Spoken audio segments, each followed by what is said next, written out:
Ready? Fantastic. Welcome everyone to the regular City Council meeting of Tuesday, July 5th. I will request the City Clerk to call the roll. Councilmember Bushy is absent. Councilmember Hill. Present. Vice Mayor Kurtz. Present. Councilmember Yarenz-Galati. Present. Mayor Kate. Present. 4 of us are here this evening. I'll invite the City Attorney to report out on the closed session that we held earlier this evening. Thank you, Mayor Kate. Good evening, members of the council, members of the community. We did have a closed session this evening in which the council discussed the two matters that were listed on the agenda, and the council approved a global settlement agreement in which the city's part will be to pay a total sum toward the settlement of $50,000. And in consideration for that payment, the city will receive a release from all parties involved and have no further exposure or liability in those actions. Thank you. Yep. Thank you, City Attorney. So welcome to tonight's evening. We are glad you're here either in the chambers or virtually. This is the new hybrid format, and regardless of whether you're in person or calling in, you will have an opportunity to participate if you so choose. And as always, thank you to our incredible staff and first responders that do a great job every single day of keeping our city safe and helping it run so smoothly. So thank you all. For those of you new to a council meeting, and as we started to do the hybrid, we actually have more people in the chamber. This feels almost normal. This is fantastic. So I start the meeting with a few brief remarks that acknowledge San Rafael doesn't operate in a vacuum. And these past 2 weeks since our last meeting was another example of huge issues that dominate not only the headlines, but our community conversations. One such issue, which we've talked about a lot from the dais, is the ongoing plague of gun violence. As of yesterday, there was another mass shooting, now well over 300 in the United States since the beginning of the year. As you know, if you've been watching our meetings, we participate in the Gun Safety Collaborative. Thank you, Chief Spiller and myself. We'll continue to do that and work with our Marin County partners to do all that we can to address gun violence, proactively address gun violence here in our city. Also in the past week, the United States Supreme Court has issued several rulings that are causing deep pain and division in our society. I felt it was important to recognize that one of the recent rulings removes a right that women have had for over 50 years. I am devastated by the overturning of Roe v. Wade and want to unequivocally state that I stand for women's reproductive rights. The state of California will have related initiatives on the November ballot, which will further this important discussion. I will close tonight's remarks with a land acknowledgement. Present-day San Rafael is located in the traditional lands of the Coast Miwok people, and we recognize this history as well as those who still reside here. So after looking outward, we're going to come inward and start our meeting. I will now turn to the city clerk who will share how people can participate. Thank you, Mayor Kate. The meeting tonight is being recorded and streamed live to YouTube, and anyone who's unable to make it to the council chambers can still provide public comments by telephone by calling 669-900-9128 and use the meeting ID 817-3692-0337#, or they can comment and watch directly through Zoom using the link on the agenda. If you're commenting over the telephone, you can press *9 when Mayor Kate opens the public comment period. Once you've heard the notification that the host is inviting you to speak, you can press *6 to unmute yourself. If commenting through Zoom, you can use the raise hand feature and let us know when you'd like to speak and wait until you've been unmuted. If you experience any technical difficulties, you can email us at city.clerk@cityofsanrafael.org. For those of you who are attending in person and wish to provide public comment, you can approach the podium once Mayor Kate opens the public comment period, and displayed on the podium is a 2-minute timer to help you stay within the 2-minute time frame. For public comments not related to this evening's agenda, you can fill out a public comment card found on the lobby table or right here, and then submit this to me. You're invited and you're not required to introduce yourself and say what part of San Rafael you reside in, or if you're from outside of San Rafael. And also, we are offering closed captioning for this evening's meeting on Zoom, so you can select the live transcript button on Zoom to enable this feature. Thank you. Thank you. And as the city clerk just described, we start with open time for public expression, anything not on tonight's agenda. So first I'll look out at the chamber if anyone wants to come down and approach the council. You have 2 minutes. Hi, my name's Jonathan Freeman. I have in hand here a petition signed by 80,000 San Rafael residents attesting to their support of the exquisite beauty of the northbound central San Rafael exit off 101, which leads into Irwin Street, bisected by Sexton Street.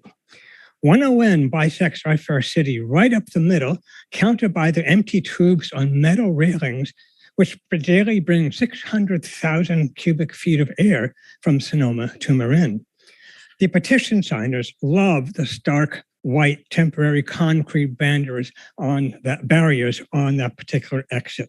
They go absolutely nuts over the chicken wire fences, which look like a Ukrainian war zone. They love the idle heavy construction equipment, which is parked like a crystal sculpture. And they're absolutely starkers over the lane guiding lines, which vanish into nothingness like a politician's logic. And yes, there are 3 lone solitary flagpoles looking like they were ripped off from Golgotha. But the pièce de résistance are the two metal planks over which thousands upon thousands of automobiles must vault to head into the poshy part of San Rafael to the east, bouncing suspension axles like a helpless baby on her uncle's knee, tearing auto tires to shreds, leading one to believe that there is a conspiracy theater between the city, Caltrans, and Toscalito Tire Company. The 73,000 desire 80,000, that exit to remain the same as the best way to attract tourist dollars.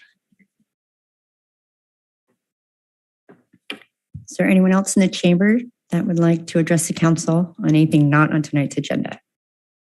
Not seeing any, I will turn to the city clerk and see if there are any virtual comments. Thank you. For anyone on Zoom, if you're calling in, you can press *9 now to raise your hand, or if you are on Zoom, you can use the raise hand feature. I see no hands right now. I'll give everyone a few seconds. I see no public comment. Thank you. I'll close the public comment and turn to the city manager for the city manager report.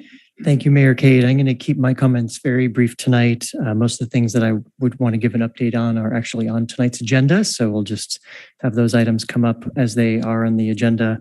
I did, though, want to point out that we have a couple future city council meetings in a row, Monday, July 18th, and then Monday, August 1st, are our next 2 meetings. But then the one after that, August 15th, is going to be canceled. And I know the city clerk will be sending out all of the notification on that, but I just wanted to make notice of that as well and kind of give an early notification that that meeting is going to be canceled based on scheduling. So that will be sent out soon. We do have 2 meetings before then, obviously, but just wanted to call that out. And I'll turn it back to you, Mayor Kate. Yeah, that was a short. Thank you. My fellow colleagues are always out and about in the community, although with the holiday, it was fewer meetings. I did notice that, but I'll start with the vice mayor. Thank you. Yeah, a few meetings, but visited the fair. Met with Karen Coonan and San Rafael Chamber to talk about older adults, and it ties in with our age-friendly commission, the group that we have when we're looking at older adults. And remember, older adults is anyone over 50.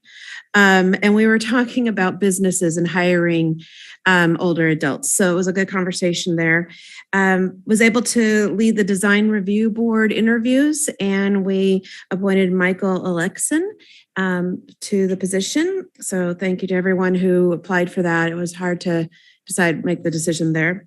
And also want to note that the homeless policy steering committee that is done through the county, they're opening up their funding streams, and that process is going to be starting soon. That's it. Thank you so much. Councilmember Hill. Yes, I would note it was a brief time because of the holiday. I would only add that I too attended the DRB and library Board of Library Trustees selection, and the other selectee was Larry Andel as a trustee for the library. So just want to call that out. Thank you. Great. Thank you for presiding that one, Vice Mayor Kurtz. Councilmember Uren Scolati. Yeah, thank you. So yeah, it was also brief. We had the Marin County Council of Mayors and Council Members Climate Action Committee, and I had the pleasure to invite our own Corey Bitov, Sustainability Program Manager for the City of San Rafael, and also Sean Jura. He's also the Sustainability Coordinator for Fairfax and San Anselmo. There is a lot of desire from different cities and towns to maybe share these positions because they cannot afford to have like a full-time, but maybe sharing so we can all progress. I'm very excited about the ordinance for the leaf blowers. That's one of the initiatives that it was coming out at the county level, so we could all the cities have something similar. So I'm excited for that. And then he touched a little bit of on electrification and building decarbonization, which is something that is coming into the county, and we have to see how we are going to introduce that to all the cities. We are moving our meeting, like the CCAP for our own climate committee to August 11th. So we won't have a meeting in July. And I had the pleasure to attend celebrating immigrants in Marin County. And I really thank First Five Marine Community Foundation. There were so many great CBOs there, so many people recognized. So I had the pleasure to do like a mini intro on what my experience as an immigrant as well. So it was very well attended, and I really appreciate that event. And lastly, we had like a brief meeting for the 101-580 connector, an update on the Eastern Rafael access study with TAM, and it's something that we will continue talking. I still have my concerns about traffic. So yeah, it's to be continued. That's the report from me. Yep. Thank you. Thank you so much. And the two meetings I attended was TAM, Transportation Authority of Marin, and is budget season. So we ended up adopting the presented budget. And we also heard a fantastic presentation from Marin Transit. So as you know, Marin Transit receives a majority of their funding through the TAM agency. So a lot of transit that evening. And then, as I mentioned in my opening remarks, we do participate in the Gun Safety Collaborative. So Chief Spiller and I were at a recent meeting where we gave the details, which I gave 2 weeks ago at the gun buyback, but officially talked to the collaborative about how successful it was and started to broach the subject of the next one, which maybe will be in December is what we're looking at. But I will continue to bring that to this group as we move forward with that. So thank you both. Are there any comments from the public on any of the reports that you just heard? I'm looking around the chambers. I don't see any. Is there any virtual? I see no hands raised, but just as a reminder, if you're calling in, you can press *9. And if you're on Zoom, you can use the raise hand feature. And we'll give everyone a couple seconds. I see no public comment. Thank you. I'll close the public comment and move on to the consent calendar. Are there any items that my colleagues would like to hold from the consent calendar? Nope, I'm not seeing any. I will open public comment on the consent calendar. There are 2 items. No. Would you like to make public comment on the consent calendar? No. Yes. No. Okay, I don't see anyone here. Your timing was impeccable, though. We thought you were coming down here for this. Okay, is there any comments virtually? I see no hands raised. I'll give everyone a couple seconds. I see no public comment. Okay, I'll close the public comment and request a motion. I'll make a motion to move the consent calendar. I'll second. Moved and seconded. Roll call, please. Councilmember Hill. Aye. Vice Mayor Kurtz. Aye. Councilmember Yadens Galati. Aye. Mayor Kate. Aye, that motion carries 4-0. We have a special presentation this evening, and I will read it. And I know Director Kufa is here as well. This is a Park and Recreation Month, but I'll go ahead and read it, and then you can come on down that way. You don't have to stand there. So if you didn't know, July 2022 is Park and Recreation Month, and we have a proclamation with lots of whereases, but I shortened it a little bit. So whereas park and recreation programs are an integral part of communities throughout this country, including the city of San Rafael, whereas park and recreation promotes physical, emotional, and mental health and wellness, it supports the economic vitality of our community, fosters social cohesiveness, supports human development and endless learning opportunities, and strengthens community identity. Whereas Park and Rec sustains and stewards our natural resources by protecting habitats and open space, connecting people to nature, and promoting the ecological function of parkland. And whereas the city of San Rafael recognizes the benefits derived from park and recreational resources. Therefore, I, Kate Collin, on behalf of my colleagues in the city of San Rafael, do hereby recognize that July 2022 is recognized as Park and Recreation Month in the city of San Rafael. And Director Catherine Krupa is here. Thanks very much, Mayor Kate. I actually am going to turn it over to Craig Verame, who is our new Library and Recreation Assistant Director over Recreation and Childcare. So he's going to accept the proclamation. You. Welcome, Craig. Well, thank you. It's a pleasure to be here. It's my very first city council meeting, and you've been running it so efficiently. I'm going to try to keep my comments brief as well.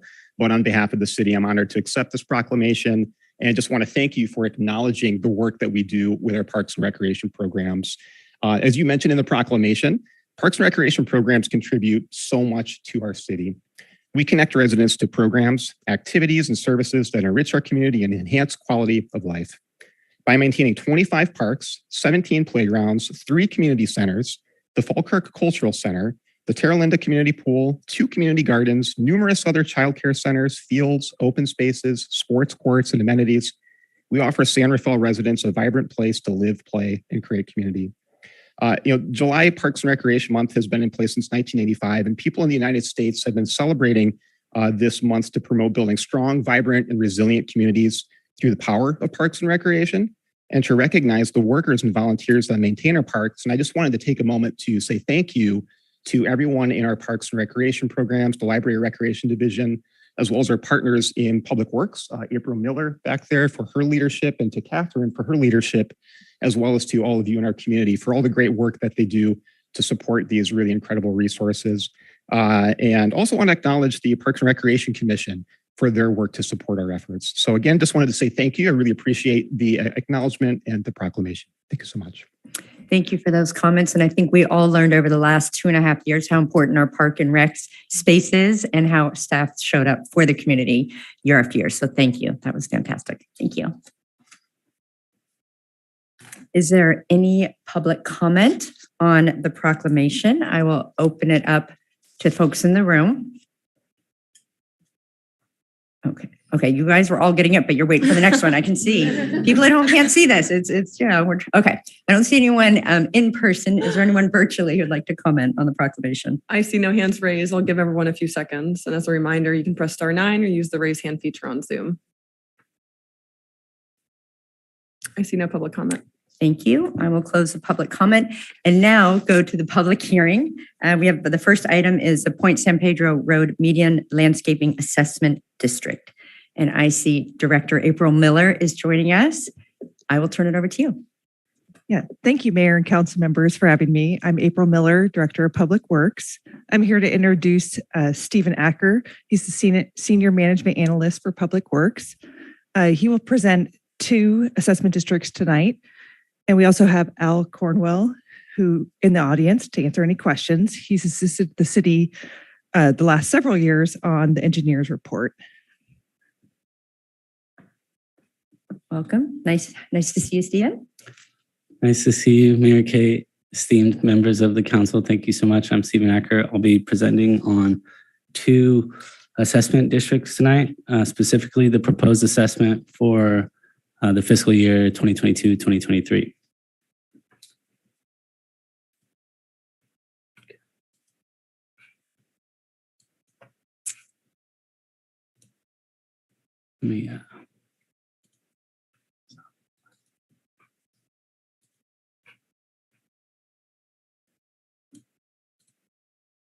Okay. So we're first going to begin with the Baypoint Lagoons Assessment District.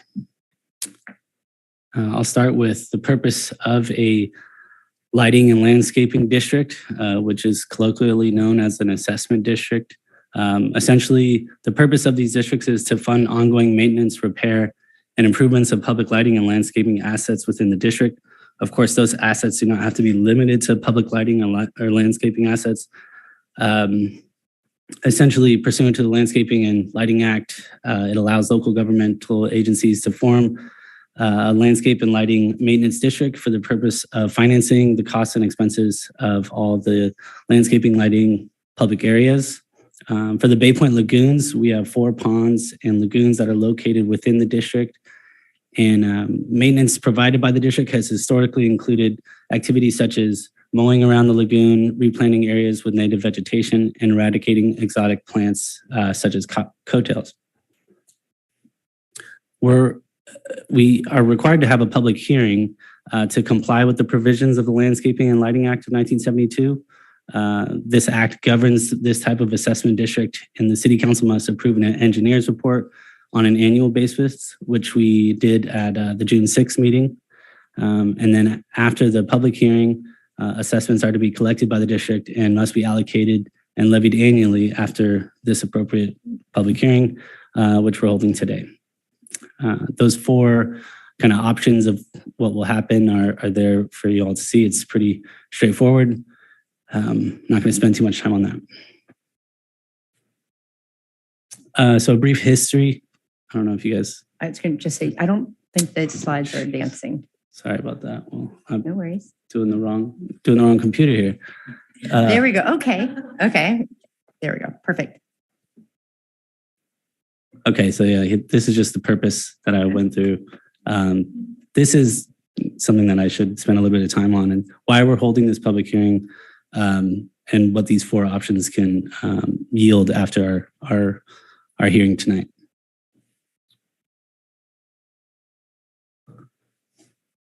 Okay, a brief history of the district. It was formed in 1990 to protect and enhance wildlife and to ensure water quality in the Baypoint / Spinnaker lagoons, the adjacent ponds, and the diked salt marsh. There's approximately 150 homes in the district. In the mid-2000s, the Baypoint Lagoons Homeowner Association took over much of the landscaping efforts. And then in recent years, in 2015, the Homeowners Association approached the city with 2 major concerns, primarily odor emanating from the lagoons, and then improvements that they wanted to see done to the nearby K's pump station.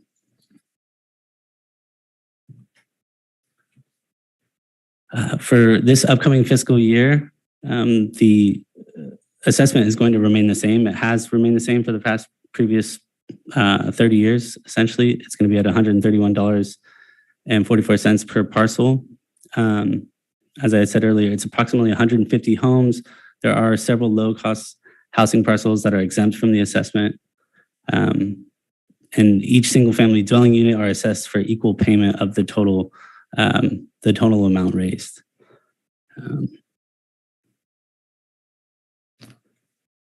For this fund, it's broken down into 3 dedicated funds. The first is the eradication of exotic plants. As you can see what that's there for in the purpose. That and the environmental monitoring fund both get about $45,000. They're split up to, deal with the respective concerns from the homeowners there. But then we also have a separate fund for the K Stormwater Improvement Fund, and that pump station essentially helps with drainage and regular pumping of the overflowed lagoons. And we can see there that almost or a little bit less than half, or a little bit more than half, I should say, goes to that fund. As a requirement of the district, we do outreach with the community, specifically with the homeowner association. We've met with them, throughout the year to discuss the needs and updates for the district, as well as went over the HOA leadership with the engineer's report, and came to an agreement about where we are allocating our funds and what activities we will do for the next fiscal year.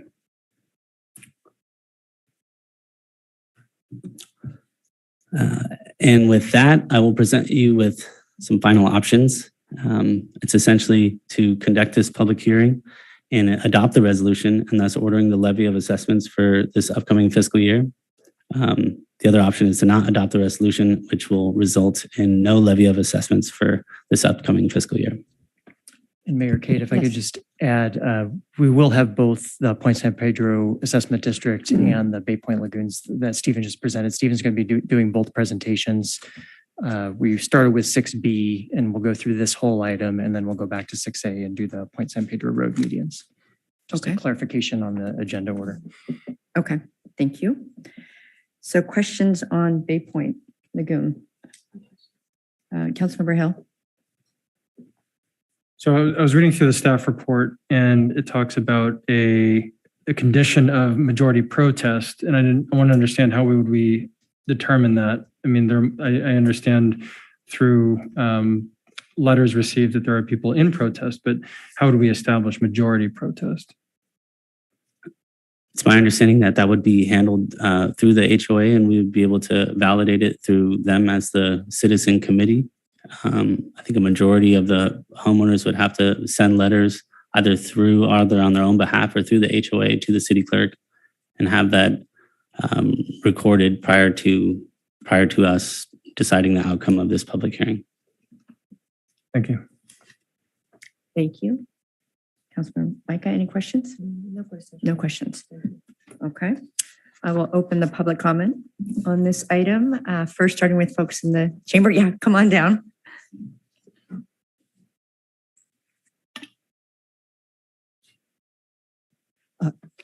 Good evening. My name is Carolyn Lown, and I own property and reside in Baypoint Lagoons Assessment District.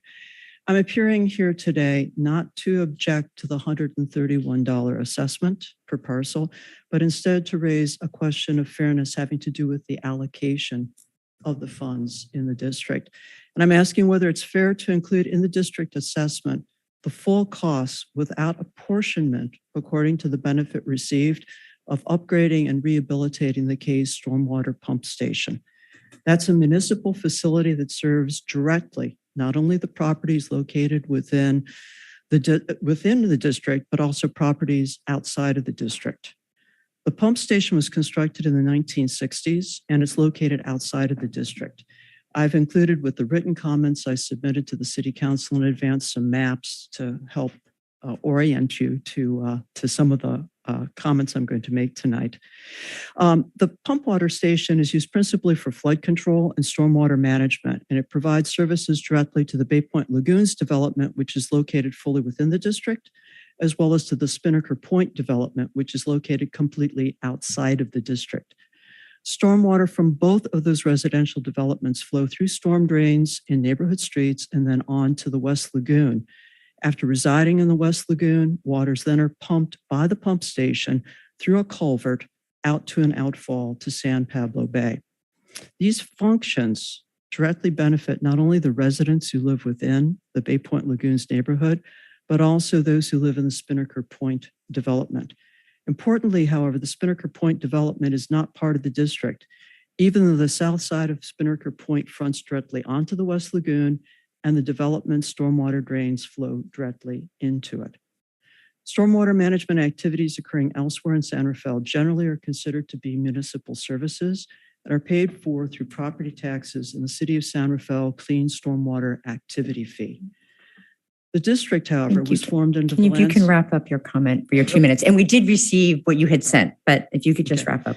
So just to conclude, you have a district that was formed under the Landscape and Lighting District. And so it's got a limited purpose, limited geographical boundaries, and limited authority to use the funds. I don't think it's fair to extend those to municipal services. Thank you for your consideration. Thank you.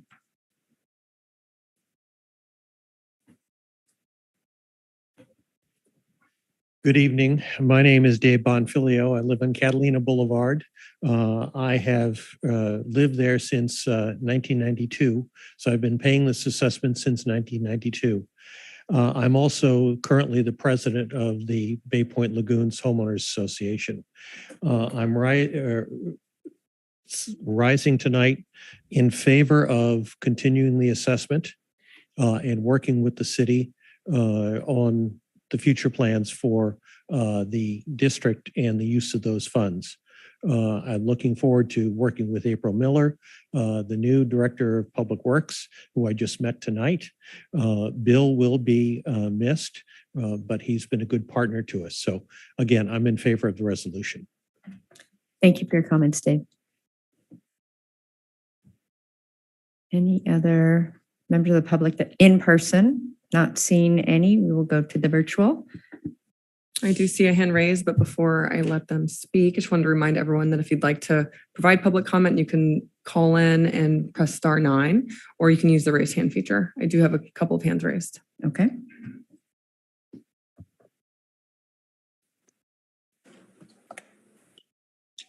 Hello, my name's Dave Olson. I've lived in Baypoint Lagoons since 1994. I submitted written comments to the city council. There's a lot of incorrect facts were given earlier on the lagoon assessment. The lagoon assessment was for 3 years. And the developer agreed to pay for 3 years of assessments. It's in the engineer's report. It's in the presentation I gave to the city council, and it's quite clear. So I'll try to make it short. In the resolution 8224 of 1990, item 3 says, and this is approved by the mayor and the city council, owners of all land within the boundaries of the proposed assessment district have filed their consent to the formation of the proposed district without notice of hearing and to the adoption of the engineer's report and, most importantly, the levy as assessments stated therein.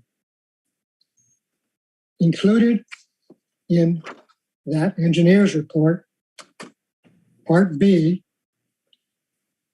gave the scope and the amount of the assessments. First year, $46,000, second year, $25,000, third year, $26,900. That's what the owner, which is the developer, agreed to, consented to. That is the contract with the city. So the city council has been duped by the.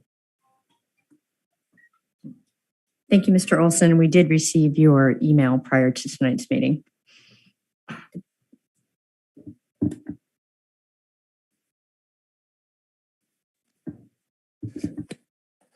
Am I being heard? I guess I am.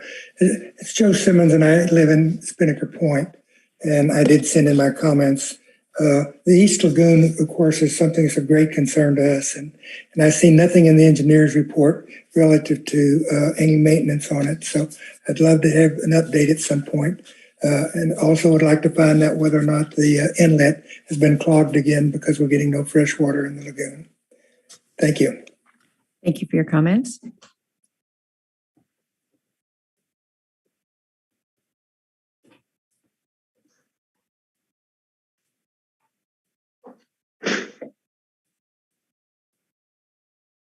Go ahead. Hello, are you calling on me? Yes, we are. Yes, okay. This is Douglas Madison. I'm a resident of Baypoint Lagoons. And I would say that the city is overlooking the fact that the original agreement was for 3 years only. And also overlooking the fact that Baypoint Lagoons is being assessed for the full cost of these things, and the Spinnaker Point is being assessed zero for their portion of it, and it's just similar to, not exactly the same as, taxation without representation. The enjoyment of the lagoon and the maintenance of the lagoon should be spread to all the neighbors in the area and not just Baypoint. I'm through. Thank you. Thank you. I see no other hands raised, but I'll give everyone a couple seconds. Okay.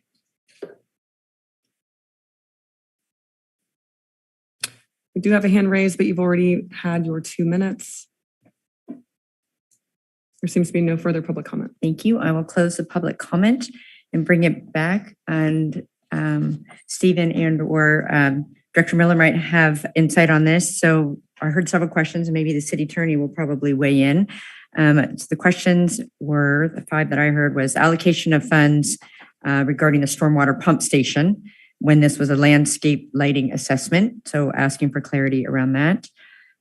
There was a question around the assessment formation in 1990 of 3 years, and yet it's past 3 years. There was a concern. There's a question around the participation of the neighborhood at Spinnaker, a question around the East Lagoon, and then finally the inlet and the fresh water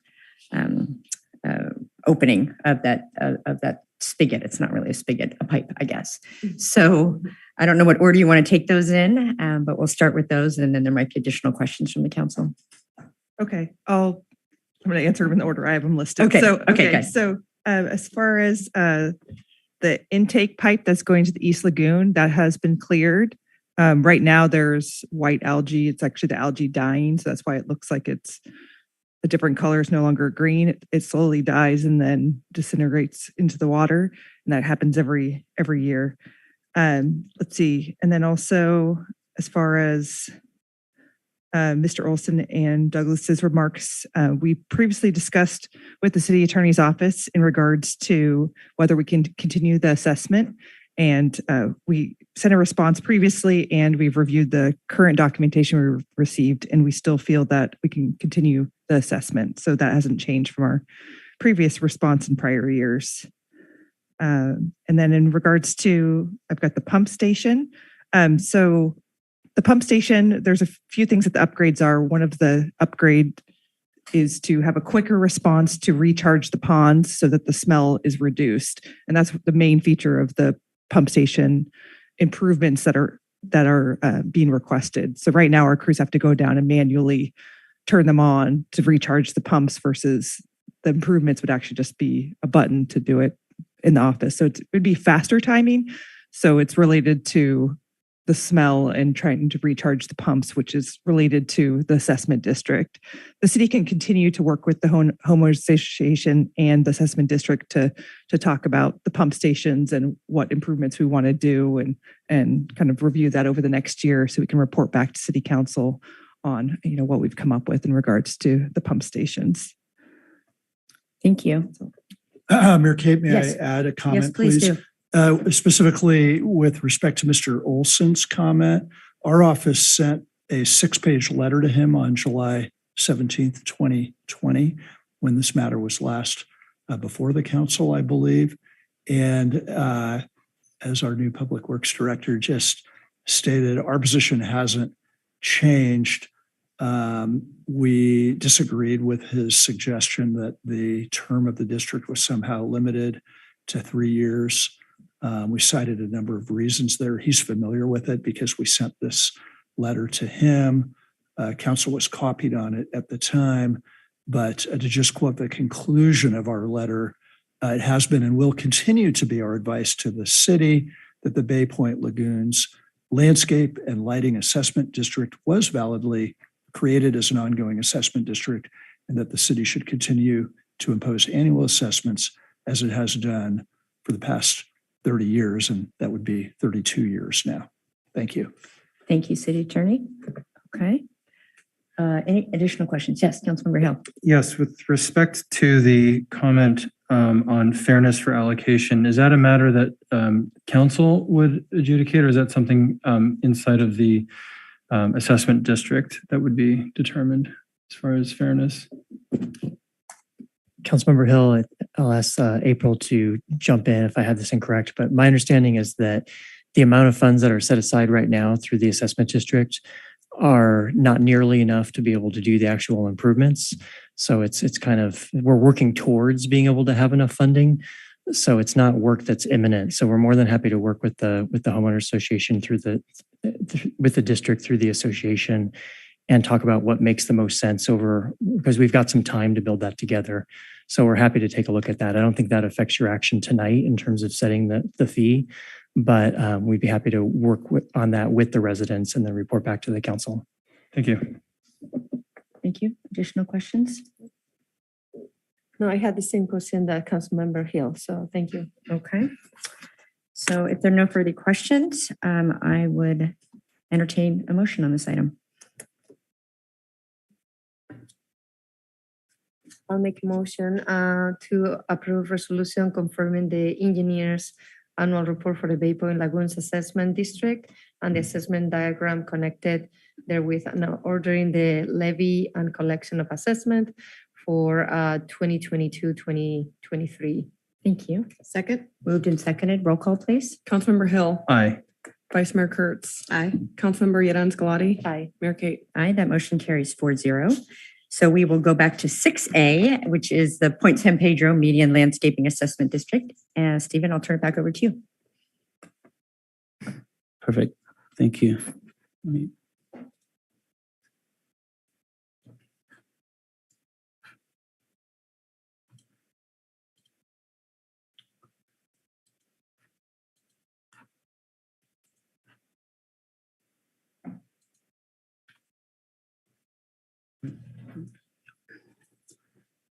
Okay, our next item is for the Point San Pedro medians.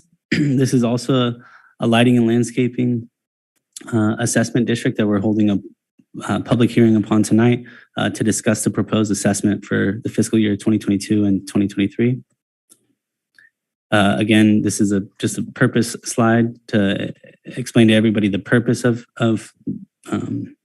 these districts and why we're assessing these special assessments.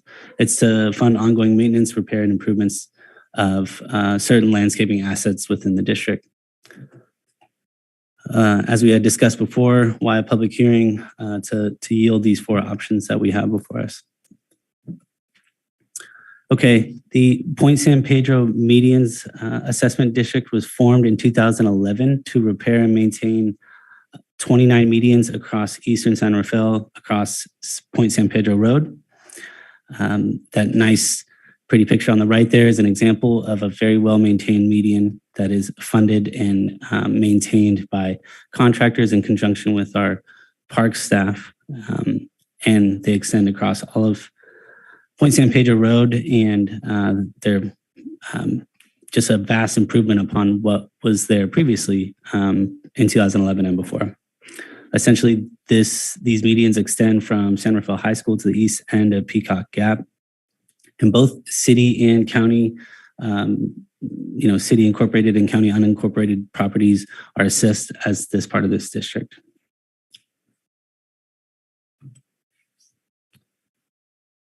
So for the assessment, there's two funds that are dedicated out from the revenue that we bring in. The first is for annual debt service to pay for the actual construction of all the medians that was done in 2011. So that annual debt service is $55.52 per EBU, and that is an acronym for Equivalent Benefit Unit, which is a method of assessment apportionment that establishes a basic unit across all the parcels, regardless if it's a duplex or a one-bedroom or a multifamily unit. So that first part is for the annual debt service to pay back, what we had borrowed to construct all the medians. And the second part is the operations and maintenance fund. For this year, we have that allocated for $52.60 per EBU. So the total actual assessment comes out to $108.12 per EBU. It's important to note here that we increased this at the maximum amount allowed per the district guidelines. Usually it was raised at about 3%. This year we raised it at the maximum of inflation because inflation is, a very real and tangible thing that we have to pay for. So it went up to $108 over, I think it was about $102.50 last year. The total operations and maintenance revenue generated is $164,000. And these are the line items about what this, what this fund pays for. Most of it goes to the contractual maintenance for those, the staff that actually go out and maintain all the plants, make sure that they're watered, maintain that they're brought up to the standards that the neighbors and the community members are used to. make sure that there's no invasive weeds, make sure that they're being watered, all that good stuff that allows them to look as pretty and clean and sightly as they are. We also budget for essential rehabilitation and repair, irrigation repairs for all the irrigation that goes to these plants. Of course, the second biggest line on a budget is for water and electricity. We also have an engineer's report and a county fee that we have to pay out to the county for this service. As a requirement of the district, we do, and just for due diligence, we reach out regularly, primarily through our Parks Division. We work with the Citizens Oversight Committee, which is named the Point San Pedro Road Coalition Committee. And our staff work with them closely on a weekly basis to get updates about what the community members are saying that they would like to see in the maintenance of those medians, as well as on the other end of things, what the contractor and what staff are seeing that's happening out in the community that may affect the maintenance of these medians. And in addition, the committee actually posts and communicates directly with the community members, and that's a great mouthpiece for the community because they're leaders themselves and they're more intimately tied with the neighbors that live out there. So finally, we have another couple options. It's fairly straightforward. We can either conduct the public hearing as we were doing tonight and adopt the resolution as it stands, and thus ordering the levy of the assessments, or we can not adopt the resolution, and that would result in no levy of the assessments for this fiscal year. Thank you, Stephen. Any questions? Yeah, Vice Mayor. Thank you. Just a brief question. Has the community come forward at all we're only raising the amount of a very small percent by a small amount. Has the community come forward at any point in time to ask for an additional amount for additional work? Not that I'm aware of. From the Point San Pedro Road Coalition, all the communication that we have received from them was that the work that we have been doing is exemplary and up to their standards. But we were instructed that they were in full support of raising the fee to the maximum allowable ability. We didn't discuss going further than that, but they were pleased with that opportunity to match it with inflation that for this first time in many years past went above 3%. And so that's where we got with our new number this year. Great. Appreciate it. Thank you. Thank you. Councilmember Hill. In the staff report. Wait, yeah. Thank you. Mic on. In the staff report, I noticed that the assessment takes it to $164,000 approximately, but the budget is $171, close to $172,000. That delta, is that just going to be covered by any previous assessment from previous years? And do we expect that it's going to come shortfall in the next several years? Yeah, so it has been in a shortfall for the last, I think, since it was formed, and we were aware of that. We've had a financial forecast that we've been forthright with and met with the Point San Pedro committee, the Road Coalition Committee about. And with that forecast, we do plan on being in the black within 2 to 3 years. We're on a steady increase to be able to not be in a deficit mode. But luckily, we're fortunate this year in that there weren't that many major repairs like landscaping and the irrigation repairs that we normally have budgeted for. That accounted for savings that we weren't actually in a deficit. But we still have that kind of financial model where we plan that we're gonna try to raise as much as we can, but still meet the expenses and the services that are expected. But as I said, like in a 5 or 10 year forecast, we're planning to be in the black. And we're able to pay for all the expenses that we have. There's barring any massive accidents or repairs that we have to do, which luckily we didn't have any this year, and we're hoping that we're not going to have any next year. Got it. So just to clarify, is the city carrying that debt until we get to the black? I mean, I'll have to defer to the engineer, but at this time, I don't believe that we are. I think we just have it budgeted out larger than what the current revenue then we get. Hi, Thank Al, you. do you want to come up and, yeah, hi, nice to see you. Thank you. My name's Al Cornwell. I'm with CSW Stuber-Stroh, and we've prepared the engineer's report, right or wrong. Anyway, the answer to your question is that there is enough money in the district. About 3 years ago, we, for some reason, when the district was first formed, the county agreed to pay a certain amount, which was never collected from the county. And we've managed to do that now on a regular basis. So there is some surplus funds in the sense that we can cover this deficit for a period of time. And what Stephen's referring to is that when we do the forecasting model out for 10 years, then it does turn black in the next couple of years. Thank you. Thank you, Al. Additional questions? Yeah, Councilmember Micah. So my question is a little bit of a follow-up. I'm sorry. So as I'm reading the report as well, like the cost is going to continue increasing because of drought and some other things. So I guess that's also expected because if we continue like we know increased costs, we will be going in the black. So with more cost, is it going to get to a point? How are we going to make up for that? I mean, I understand what you're saying around the cash flow, I guess, but yeah, I don't know if you can clarify that a little bit more.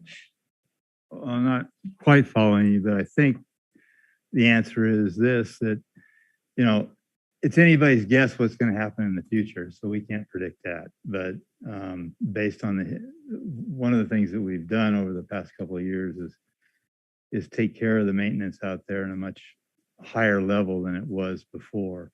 Mm-hmm. And what that's resulted in is less, you know, plant replacement and less irrigation repairs. Mm-hmm. And those items we are projecting, and we hope they will go down in the future as opposed to going up, which they had at in the first several years of the district's inception. Okay. So that's the basis for that analysis. Mm-hmm. And if you can tell me exactly what's going to happen, more power to you. That would be amazing, right? But that's the way. That's the thinking behind it. And great. And I think we feel as confident as we can about anything in the future that will occur. Mm-hmm. Great. Okay. Well, thank you very much. Thank you. So thank you, Stephen, for that presentation, Director Miller and Al. We'll see if there's any public comment on this item. I'll look to folks in the chamber. Not seeing anyone. I'll see if there's anyone virtually who would like to comment on this item. If you'd like to provide public comment and you're calling in, you can press *9 now and wait for me to unmute you.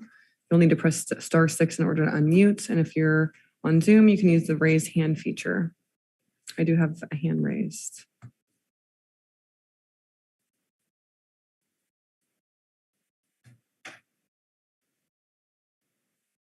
Hello. Yeah, go ahead. Oh, yes. This is Jim Dixon. I live in San Pedro Cove for the last 27 years, and I have been the chairman of the median subcommittee for the last 10 years. Normally, we would be at the meeting, but thanks to the pandemic, we will go on Zoom. And secondly, Kevin Haggerty, who is the Point San Pedro Road Coalition road chairman, could not be with you today because he's in a place where there is no internet service. So I'm speaking on behalf of the committee. Number one, I would like to say we are in support of the assessment raise, and we wholeheartedly support it.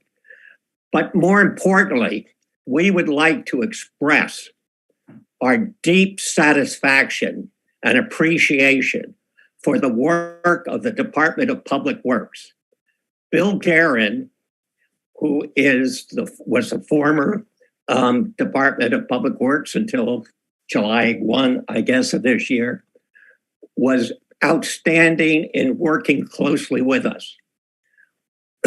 Aaron Tubbs, who is the actual supervisor of the Gardeners Guild, who is the contractor at the present time, has done a magnificent job of supervising. We owe him a great debt, and the community owes him a great debt of gratitude for not only coming and supervising on a weekly basis, but making Gardner's Gill come on a monthly basis to go over the situation. Thank you, Mr. Dixon. Any other hands raised? I see no other hands raised. I'll give everyone a couple seconds.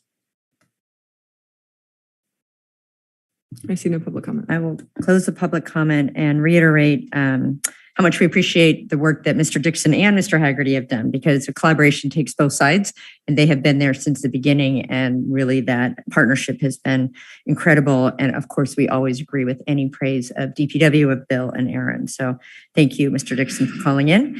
I didn't hear any questions in that. Are there additional comments or questions from my colleagues?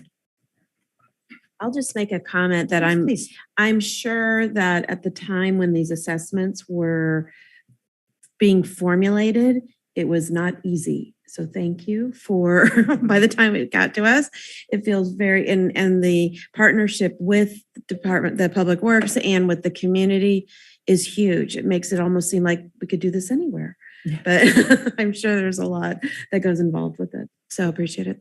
Thank you for that comment. Would you like to make a motion on this item? I'm happy to make a motion for the Point San Pedro Median Landscaping Assessment District. Adopt resolution confirming the engineer's annual levy report for the Point San Pedro, I can leave it farther, Point San Pedro Road Median Landscaping Assessment District and the assessment diagram connected therewith, and ordering the levy and collection of assessments for FY 2022-23. Thank you. Is there a second? I'll second. Moved and seconded. Roll call, please. Councilmember Hill. Aye. Vice Mayor Kurtz. Aye. Councilmember Yedens Galati. Aye. Mayor Kate. Aye. That motion carries 4-0. Thank you. Thanks again, Stephen. And thank you for DPW for all the work that you've done on this. The next item on our agenda is the San Rafael Public Safety Alternative Response Team. And I see Chief Spiller is here as well as Todd Berenger. So I will turn it over to you. Good evening, Mayor Kate, members of the council. Good evening. Staff is excited to present this next item, which is a pilot program for an alternative response team. As you'll hear in the presentation, the alternative response team is intended to deliver services and support for many of our vulnerable population, including those individuals experiencing homelessness, as well as those in mental health crisis. Lieutenant Todd Berenger is the project manager on this project, and he has been shepherding the work throughout the project from concept to the presentation tonight. So with that, I will turn it to Lieutenant Todd Berenger. Thank you.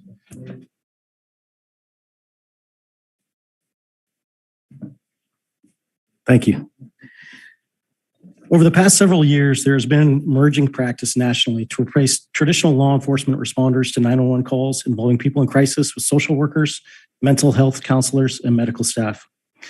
This model originated in the late 1980s in Eugene and Springfield, Oregon. The program was called Crisis Assistance Helping Out on the Streets, also known as CAHOOTS. It was operated by Whitebird Clinic, which was a local nonprofit. This has become the national model for a civilian-based integrated health response to people in crisis. This model pairs a crisis counselor with an emergency medical technician, also known as an EMT, to respond to calls for service or to intervene in cases where individuals are in need.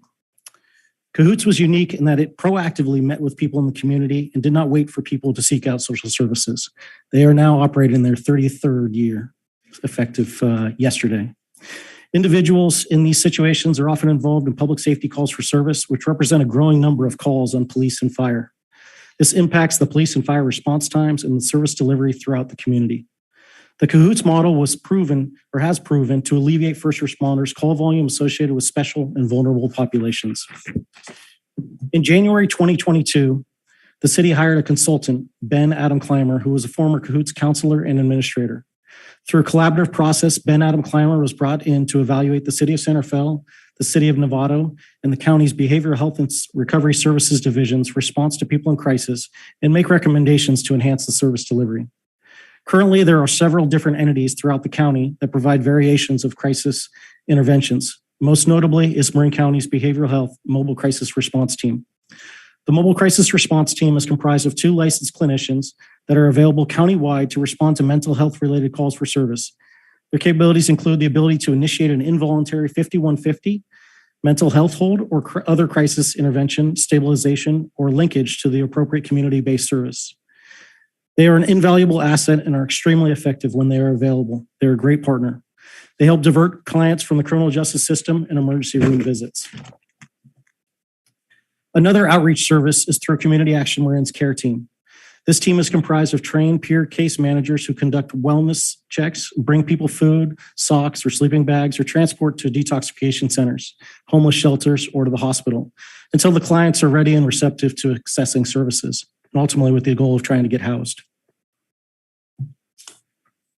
Through Ben Adam Clymer's consulting work and through staff's experience, a service delivery gap exists due to a lack of consistent response and intermittent availability.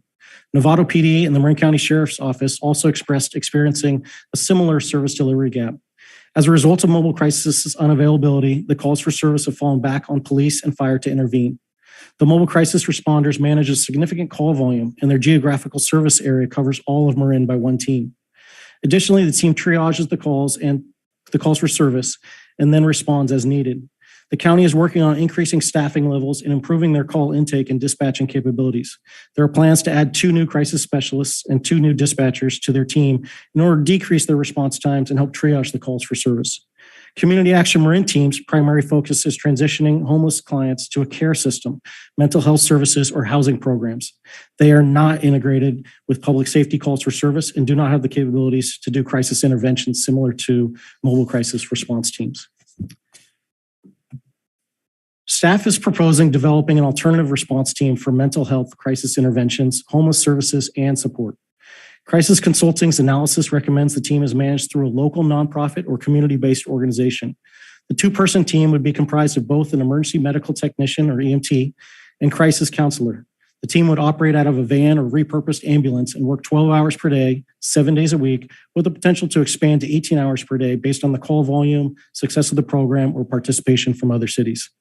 The same integrated health first responder model was deployed in Petaluma in 2021 and has now expanded to include cities of Roanoke Park and Cotati. They are now operating 24 hours a day, 7 days a week. Several advantages of the alternative response team includes the shift from the power-based model of enforcement and compliance to that of a person-first, compassionate engagement with the strong ability to build trust and develop relationships. This will increase the opportunities for de-escalation and limit the potential of uses of force on a vulnerable population. Additionally, the alternative response team would be integrated with first responders and tied into our existing dispatch center and public safety answering point, which is not happening now. This will greatly enhance interoperability between law and fire and will allow alternatives to jail and the hospital once the crisis situation has stabilized. Additionally, this team would work hand in hand with the Marin County's mobile crisis response team. Staff is recommending a 3-year pilot program to evaluate the effectiveness and develop a permanent funding plan moving forward.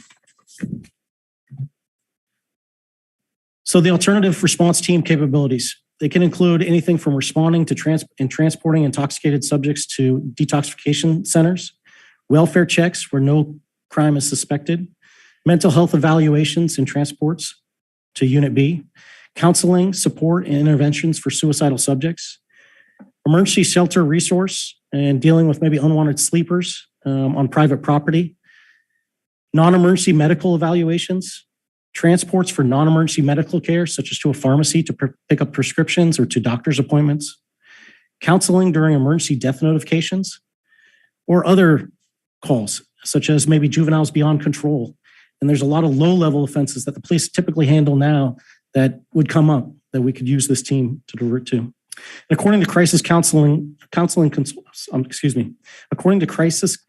analysis, these calls have potential to divert over 4,000 calls a year from San Rafael PD and Fire Department, which would account for roughly 8% of our call volume.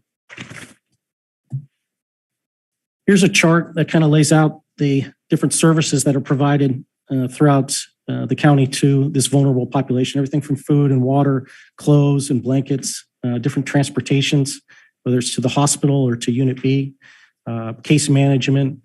As you can see here, as we look across mobile crisis, the care teams, fire department, police department, that's what's typically happening now as far as our service providers. The proposed alternative response team would be able to manage and handle all of these. From a funding standpoint, Crisis Consulting and staff is recommending starting with a 12-hour staffing model. This is projected to cost $775,000 annually. There's an initial one-time startup cost for vans, medical supplies, radios, uniforms, telephones, and other costs, and that's projected to be about $207,000. However, there's potential to be reduced through maybe existing infrastructure, support staff, repurposing of retired ambulances, or other cost-saving measures. Crisis Consulting projects an 18-hour staffing model would cost them an estimated $915,000 annual. So where's the funding potentially going to come from? Funding for this program could come from the American Rescue Plan funds, one-time cannabis funds, ongoing cannabis revenue, and encumbered funds from previously withdrawing from the Marin County Major Crimes Task Force. Additional potential funding sources could come from AB 109 prison realignment funding, which would be pending approval. Also hospital contributions, state or federal grants, or the Marin Community Foundation. While there are additional options outlined on the staff report, staff recommends the council accept the report. Should the council accept the staff report, staff will develop and issue a request for proposals to identify and partner with a local service provider for a 3-year pilot program to deliver necessary social services for mental health and homelessness support. This will help alleviate the impacts on frontline public safety and fulfill the service delivery gaps to those in crisis. Should council accept this report, staff will return with a finalized plan for the council's final authorization. Thank you. Thank you, Lieutenant. It's exciting to have this before the council this evening. Any questions? I'll start with Councilmember Micah. No, I'm just curious, like you mentioned that the teams are like 2 people. So how many teams would you have? We would have one team operating at a time. Right, but I mean, how many? Oh, how much staff total? Uh-huh. For the 12-hour model, it's recommended that there would be 4 and 2/3, because you would have a part-time employee make up the team composition for 7 days a week with a unit supervisor that could fill in for vacations or time off or sick calls. Mm-hmm. Great. Thank you. That's my question. Thank you, Vice Mayor. Thank you for the report. We've talked about this for a while, and it's nice to see it coming together. In terms of the follow-up reporting that's done from the other areas that are currently using it, are they pulling out and tracking the amount that's dedicated to transportation? Are you referring to Petaluma? Wherever. I mean, I guess I'm just more curious in terms of how much time is being spent in transportation activities. Are they tracking it? I would have to check with those respective jurisdictions. I imagine they are. Yeah, I imagine too. I mean, because if it's called out, it would be actually interesting to see because we know that, I mean, I know from our public safety side, a lot of time is spent with transportation or calls for transports. And so I'm wondering if we can reduce the times of transport so they're actually doing focus, but it may be all tied together. I'm not sure. Can I just make a quick point relating to that? One of the advantages of this proposal is the integration with our radio communications.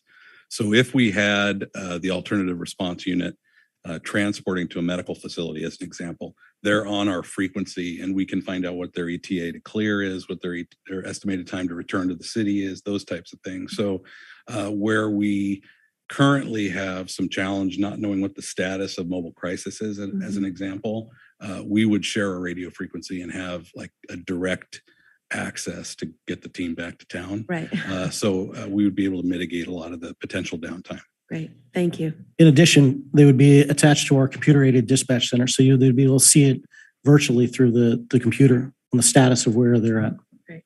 Perfect. Thank you. Thank you. Councilmember Hill. Thank you. And I just wanted to clarify on the ongoing evaluation of the program. How is that going to be measured? Is it, say, monthly, quarterly? How frequently would you read out? That's yet to be determined, although we can do it frequently. And I think as we look at key performance indicators and other metrics, Some of the things that we'll be looking for are the total calls for how many times they're responding, who are they responding to, the percentage of veterans that they might be assisting, average response time for patrol, and how much time is being freed up. So all of that stuff, because they're on our same computer-aided dispatch system, it'll all be tracked, and it'll be easy to pull those reports and be able to assess it. Great. Yeah, and I think maybe it's a request inside of the question, but as we gather that data and obviously being respectful of people's personal identifiable information, it would be, I think, helpful to understand the different types of personas. In other words, and I'll just be rough because I'm a lay person when it comes to this in mental health conditions, but more severe mental health conditions, I think, are not necessarily triageable. They require more long-term care. And obviously, I'm curious how we make sure that we're leading those journeys toward, I would say, more long-term quality of care. Obviously, that's well beyond, I think, the purview of this program, but I am interested, obviously, in the long-term journeys of our community members.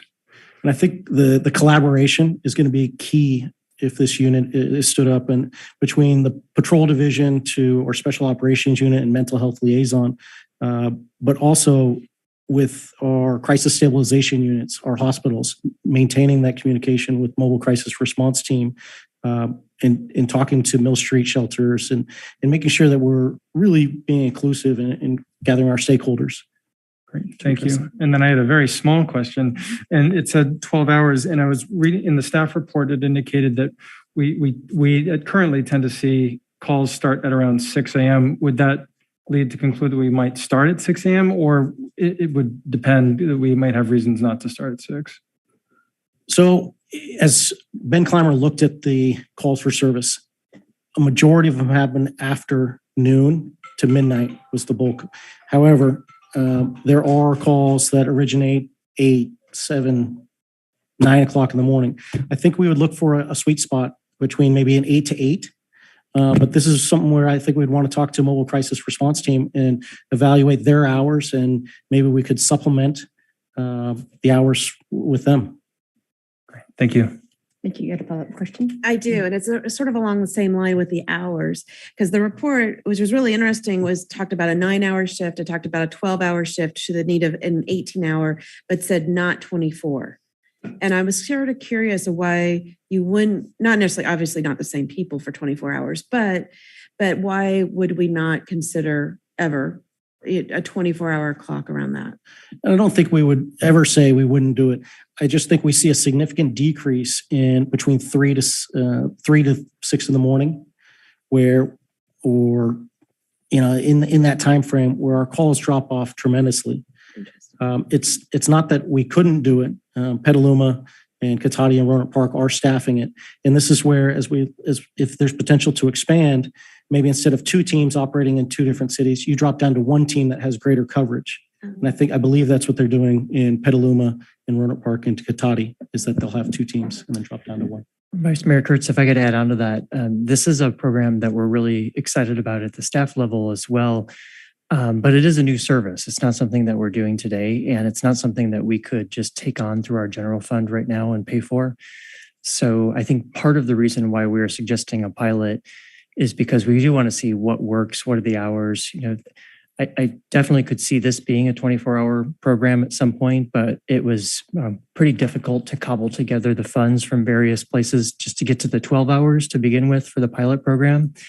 And as the lieutenant said, we'll be looking for grants and other ways to fund it over time. So I definitely think that's a possibility down the road, but that's one of the reasons why we're starting with the 12-hour recommendation. No, absolutely. Totally appreciate that and understand. I was just curious when the report said not 24. So, but I like your comment in terms of how other jurisdictions are managing that.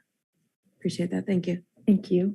I have a couple questions. So I'm curious, what is Novato doing? They received a similar report. I know we're doing it on our own, and I loved that chart that really showed how we're going to integrate with the existing services, but I was curious. What I've heard informally, I don't know that their city council has seen a report or if the council has responded, but just informally through their staff, Novato's very interested in a program like this, but they're not able to come up with the funding at this time to make it happen. So they're looking at their own budget and funding sources and things like that. But at this point, I think they're very interested, but it's not something they're able to recommend right now. It'll be interesting once we have the data that we can share with them, and maybe it does end up being throughout the county. So I had a question, like, what does this look like in the real world? Does someone call 911? So we understand the program conceptually, but could you just walk us through that?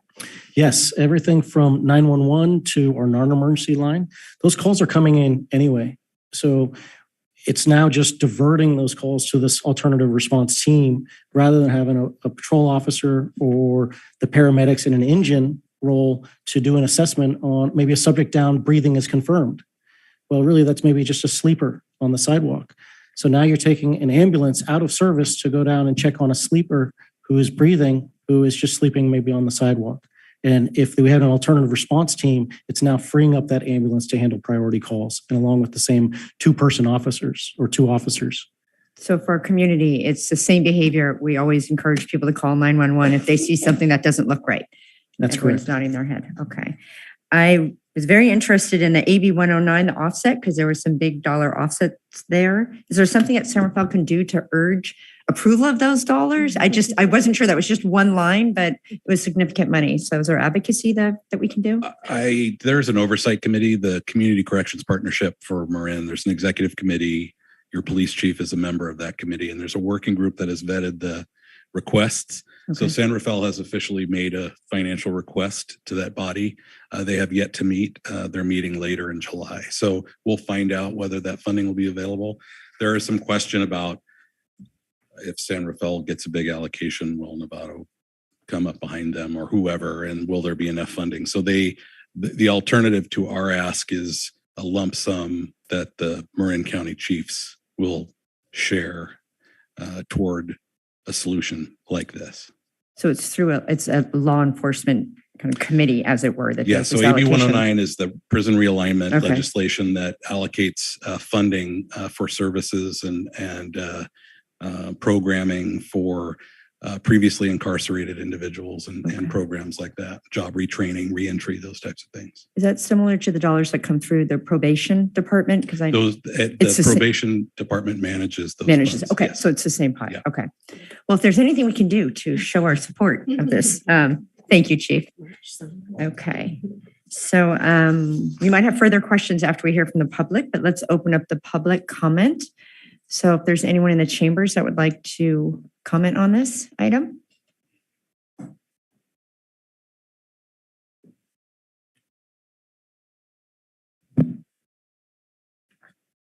Madam Mayor and council members, Salama Locks, a San Rafael resident, as well as a gerontologist. And my questions are, I'm so glad this is happening, but I do have questions about the who's.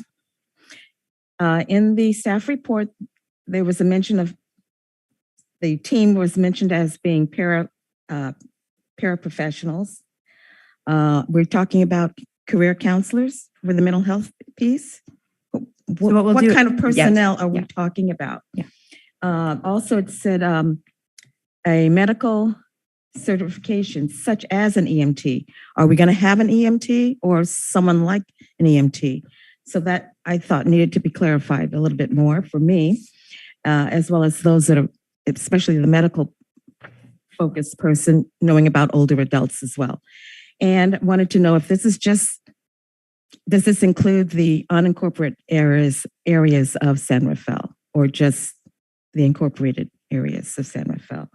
And I'm looking forward to seeing that 24-hour program, because I think that's probably what we would need.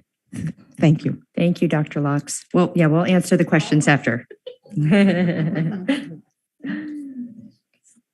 Anyone else in the chambers?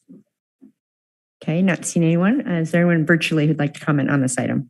If you'd like to provide public comment, you can use the raise hand feature, or you can press *9 if you're calling in. I do see a hand raised.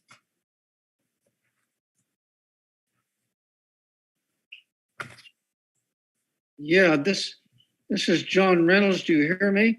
Yes, go ahead, John. Okay, yeah, this is very good. I do respond to Dr. Lotz. I really am encouraged to hear this happening. alternative to just police coming to deal with issues. That's very helpful. And the 24 hours will be very helpful too. And sometimes, you need a police and a care team member to be there, but that'll be assessed, I guess, my understanding, that'll be assessed with the 911 call, whether you send the police and the care team people, or you send simply the police, or you simply send the care team people. And of course, I was concerned that they be professional EMTs. They have EMTs that are actually qualified and well set to actually do the job that needs to be done. So those are some of the questions, some of the concerns I have. Thank you very much.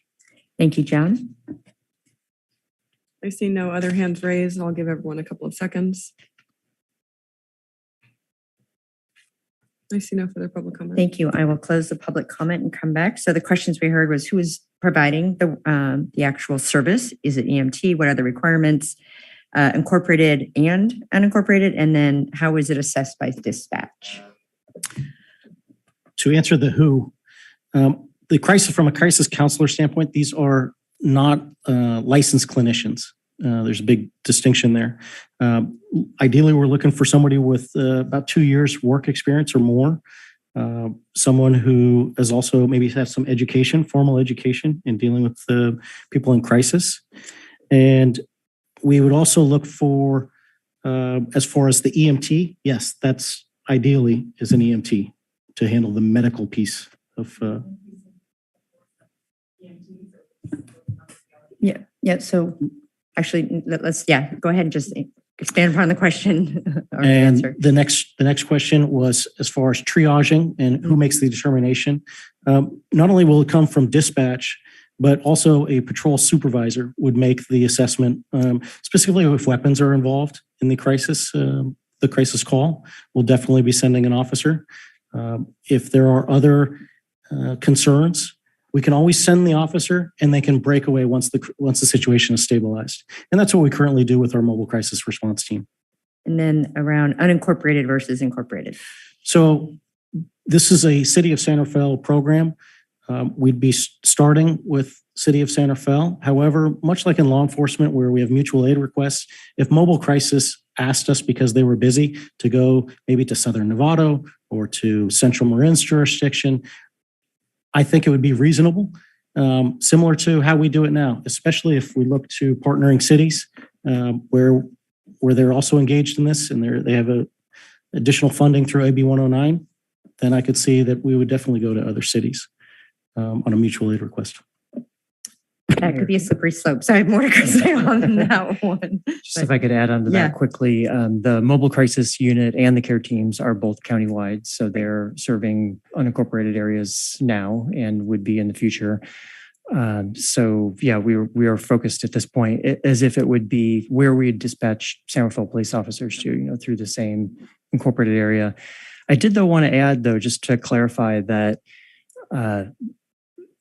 if it feels like there's a lack of specific detail on any parts of this, I think it's because of the fact that we're asking for a kind of conceptual approval of this approach. Of course. And then what we would do at this point would be we'd issue a request for proposals. We'd work very directly with the service providers and then when we came back to you, we wouldn't bring to you a program that asked for a dollar amount that didn't have that level of detail. So we're going to come back with a lot more detail of exactly who the individuals, their qualifications and how often and what hours and all of those sorts of things. So if that felt any uncomfortable to anyone in the public tonight, it's because we're kind of proposing a conceptual program to see if we're on the right track. And then we'd go and do this additional work and bring it back to you with a funding request. Thank you. No, that's important clarity. So additional comments. Vice Mayor, why don't you start off?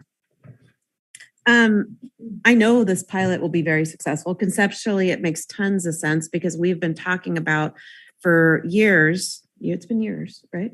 Years about how we've been sending first responders to act in the role of being therapists and addressing problems that are beyond, not really necessarily beyond, but not part of the original job description. And I think this is an opportunity for us to do this work the right way.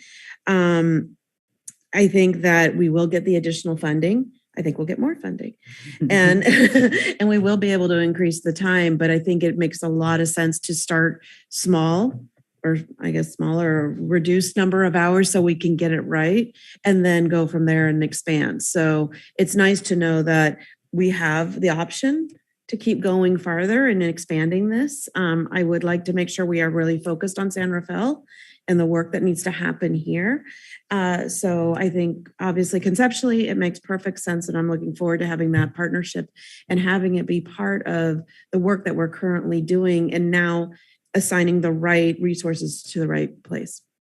Yeah, excellent. Thank you. Councilmember Micah. Thank you so much. I feel that this is another tool. It's not the only thing, but I really like how you have really thought about all the different components and kind of like starting as a pilot small and then growing into it. So I look forward to more details when we have some of the providers. But I think it's a great idea. So I really appreciate your effort and I look forward to start. And I don't know how hard would it be to hire some EMTs in the state that we are right now. So because I know it's a challenge sometimes for the police and the fire departments. So that my only thing that might delay a little bit, but maybe not. So I'm very excited. Thank you. Thank you. Councilmember Hill. I concur with my colleagues. I'm in favor of us moving boldly forward. I'm in favor of how we've funded it. I'm in favor of expanding how we fund it in the future. I'm in favor of how we're treating it as a pilot and improving it as we go, which I think we would do with any program.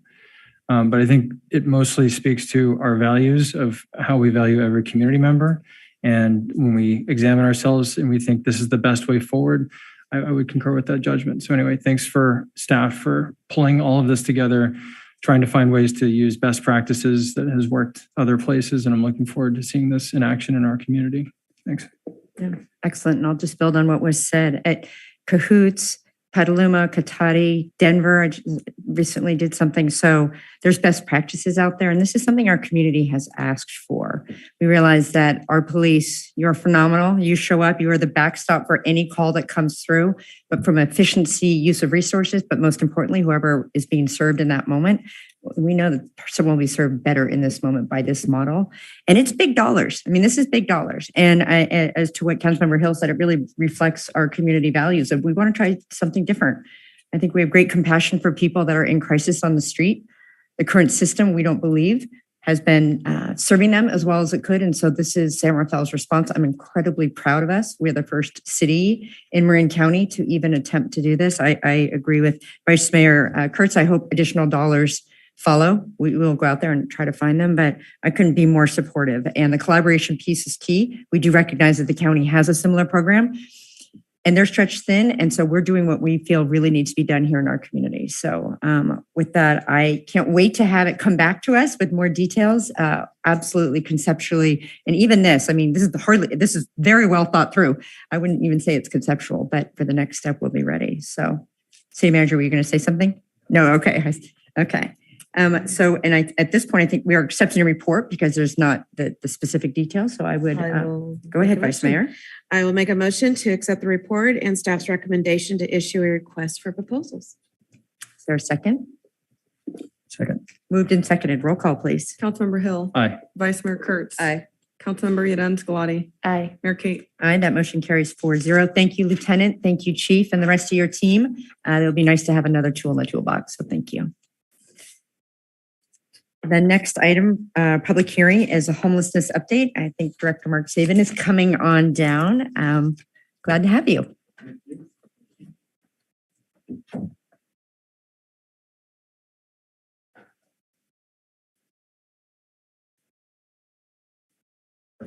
Here we go. Do the do mute it. There you go. Now you're ready. We're ready for you.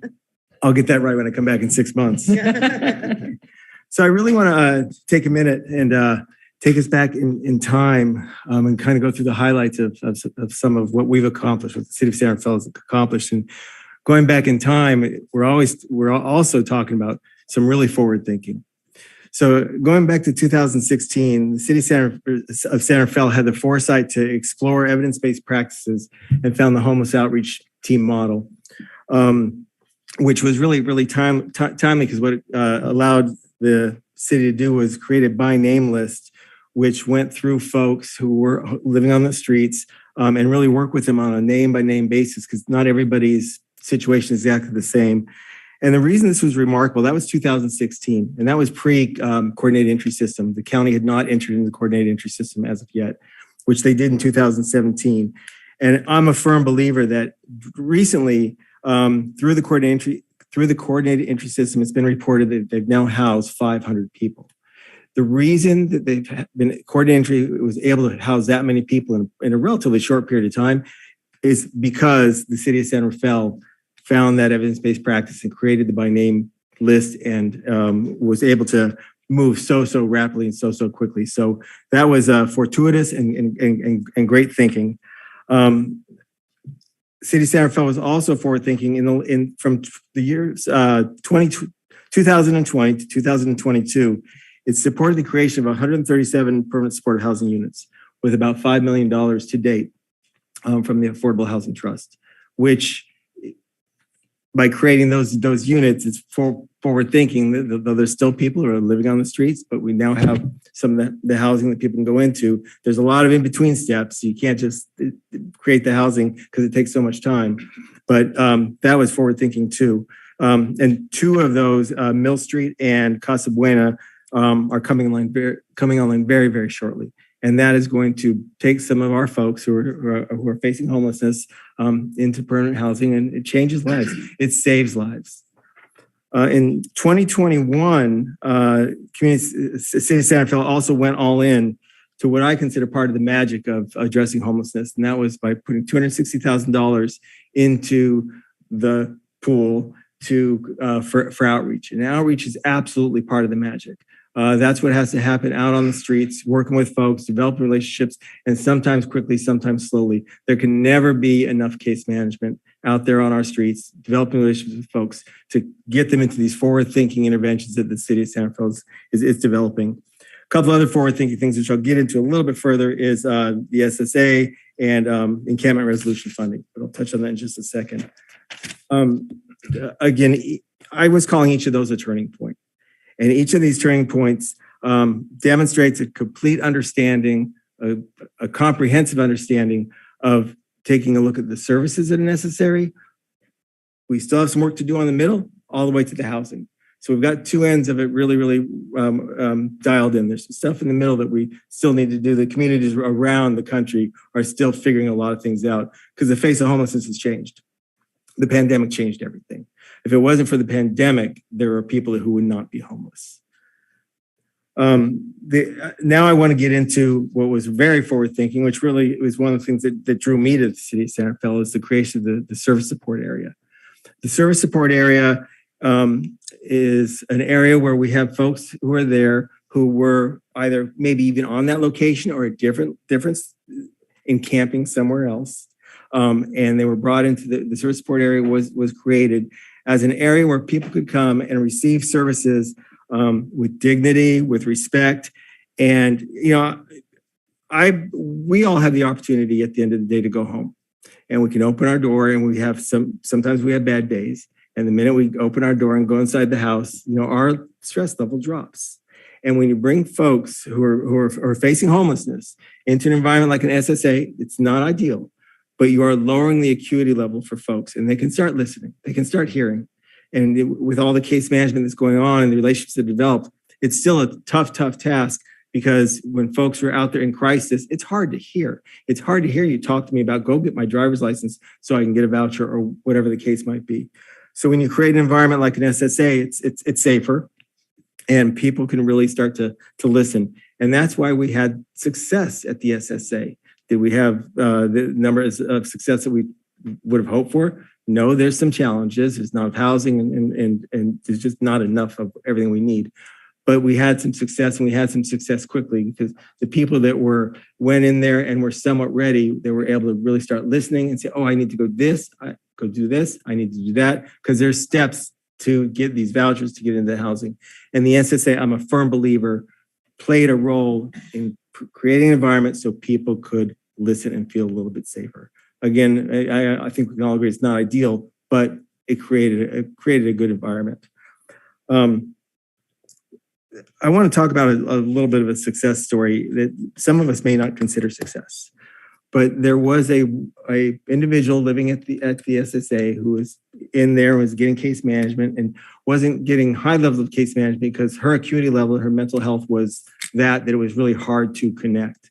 But we were able, because of the SSA, we were able to establish a relationship with her and talk to the county Marin. And she's now in the process of this may sound negative, but it's a positive to me. She's conserved. She's now safe. She was suffering. She was inside of a tent and just never coming out and just doing everything in that tent, and just having full. Anyway, you guys go, you get the picture. It was tragic, and she's no longer suffering. She can very well be on a road to the best recovery that she could possibly have. That is because of the SSA. If we didn't have it, she may have been living someplace where we didn't have the access to her. And so I think it's a remarkable tool. The other parts of the SSA that are tremendous is just the partnerships that we built, the way that the San Rafael Police Department worked at the SSA. If it wasn't for the San Rafael Police Department, we wouldn't have the peaceful environment that we had there. We had very few calls since I've been here in the 6 months, and somebody keep me honest here, I think it's like an average of 4 or 5 calls a week, and of low grade calls, if I can call them that. It's these partnerships with Downtown Streets team and St. Vincent's de Paul and the care team and on and on and on. And I missed one part too, is one of the forward-thinking elements is the Community Homeless Fund, which also provided for funding for showers, which is something that we're in the process of figuring out, which will continue to provide that level of dignity for folks too. And now we come to a place where we need to wrap up the SSA, and that's going to happen in mid-August. And we all knew going in that it was temporary. For whatever reasons that is, it's just how it has to be. So when we started talking about it, we've been communicating to the folks that are living at the SSA and saying this is coming and doing it in a compassionate manner. And now we're at a point in time where we have to ramp up the communications. It's real. And what are we doing for that?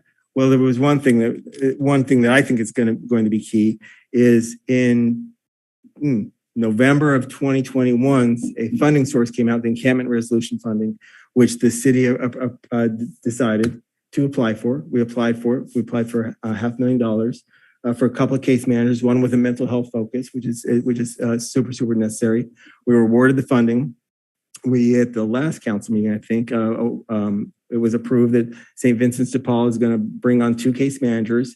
Hiring is hard, but we're going to, and they are going to embed themselves at the SSA while it's still there, develop the relationships they can in coordination with the existing Downtown Street Teams case managers and, of course, Lynn Murphy.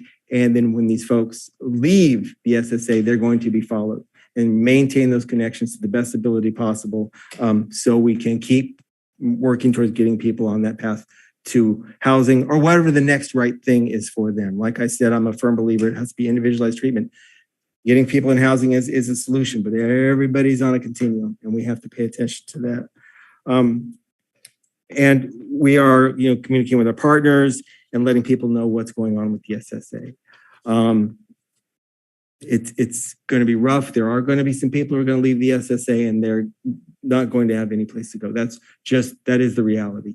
But through the encampment resolution funding and everything else that we're doing, we're going to be able to continue to work with folks to the greatest extent possible. So we don't it's not just like closing SSA and let things go to the wind. Absolutely not. That's not who the city of San Rafael is, first of all. We're going to work with our resources and do everything we possibly can. And then I'm very, very grateful for the encampment resolution funding. I think that is going to be a tremendous resource. We are at a point, there was a point in time count back February 17th, I think in 2022. And in the county, there was an 8.4% increase in homelessness. So it went from 1,034 people to 1,121 people. And 74% of those people are unsheltered homeless. So they count people who are in shelters too in some form. So that's quite a few people who are on the streets, who are unsheltered. And one of the things that, if I may, one of the suggestions I would have is if the resource comes to us from a combination of the county, the state, whatever resources are, is, and I've talked to the city manager about this, and been talking a lot about it, is we do some kind of a request for information about finding a provider / a vendor of interim housing units. Interim housing units is something that's happening in a lot of places. These are, I don't like calling them tiny homes because they're not that. They're interim housing units. They are 64 square feet or 70 square feet. There's all kinds of different sizes. And these are units that you can put up in 4 to 6 months if you have the land. And when it's all said and done and you put the units up and some office space for case management and maybe a trailer that you convert to showers, you can do this for about $35,000 or $40,000 a door. That's a lot of money, but permanent supportive housing, we've seen some articles, it's $1 million a door. And it's not easy to find land. And these are temporary units that you bring people into, and it's not a shelter. The difference is, I kind of go back to the SSA. It's kind of like the SSA a little bit dialed up a little bit. You're giving people a door, a lock, and a roof, and dignity. And so I talk about the acuity level of folks coming into the SSA, it diminishes. If you put somebody behind a door and a roof, they're going to be able to listen to you a little bit more. And it's a temporary solution. I will not call it a solution to homelessness. I'm not going to say the missing piece. It's a missing piece on the continuum that I think is something that really should be considered. Can be expensive, but the alternative is also very, very expensive. So that is my highlights, and I welcome any questions. Thank you. And your staff report was incredibly extensive as well. Let's see if there are additional questions. I'll start with the Vice Mayor. I'm not sure I have any. I have lots of comments, but Mark, We'll do those after. Yes, I know. Okay. But Mark, it's been great working with you on this. Can you talk a little bit about because you came from Santa Clara area, correct? Yeah, San Mateo County, Santa Clara County. So can you talk about some of the programs that are happening there? Yeah, I mean, I'll kind of go back to the interim housing that they home key funding. They found one organization found a piece of land, home key funding, $12 million, whatever it was, and they put 100 units on this piece of land. And it's beautiful. It has open space and it's providing services. And it was put up in about, I think, whatever there's time limits on home key, but it's put up very, very quickly. So that is the thing that I see happening that I think is a solution. Home key, it's more permanent than what I kind of talked about. I'm talking about something that's temporary that actually could be put on a piece of land that may be developed, but some of the units, the ones that fit the model the best, you actually can forklift them and take them to another site. So that's what I see happening, kind of a trend is the interim housing units. I have one more follow-up. In terms of our current count, because our by name list, how many are under case management today and at the SSA? At the SSA? 23. 23 are under case management. And how many people are there right now? The residents are there? Well, there's official residents. Officially it's 23. 23. Yeah. Okay, thank you.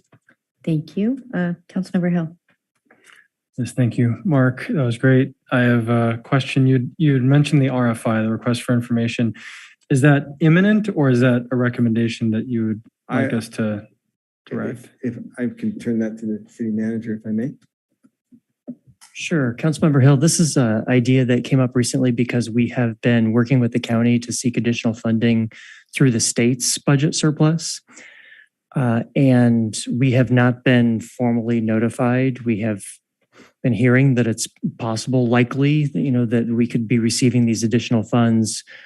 What we had requested through the state budget process was $500,000 that the county would match, so about $1 million towards interim housing. If we're successful in getting that, we will need to work with the community, and the idea of the request for information came up as to try to find appropriate sites. It doesn't have to be wouldn't need to be a very large site with a lot of number of units on it. It could be a number of smaller sites or a handful of smaller sites. But at least at that point, we would have the recipe of an appropriate amount of funding to be able to do affordable housing. And I think the desire, as we work with the county, to put together a program like that. So then it would just be a matter of, can we find one or more locations, which could be on public property, could be on private property, particularly where we've seen some of these show up in other jurisdictions is a development site that is going to develop in a couple of years or something like that. But in the meantime, it's not being used. Or a vacant building that's not being used during the pandemic. They don't have the same number of people, or there's additional space in the parking lot, or all sorts of kind of creative options that we'd be looking forward to working with our community to see what kind of interest there would be in that. So at this point, it's still kind of a concept of, should we get these funds, which we hope to be able to get, then we would need to work with the community to figure out if there's a desire to do this and where. Got it. Thank you. So there is a predicate to the RFI that we actually have to be awarded funding.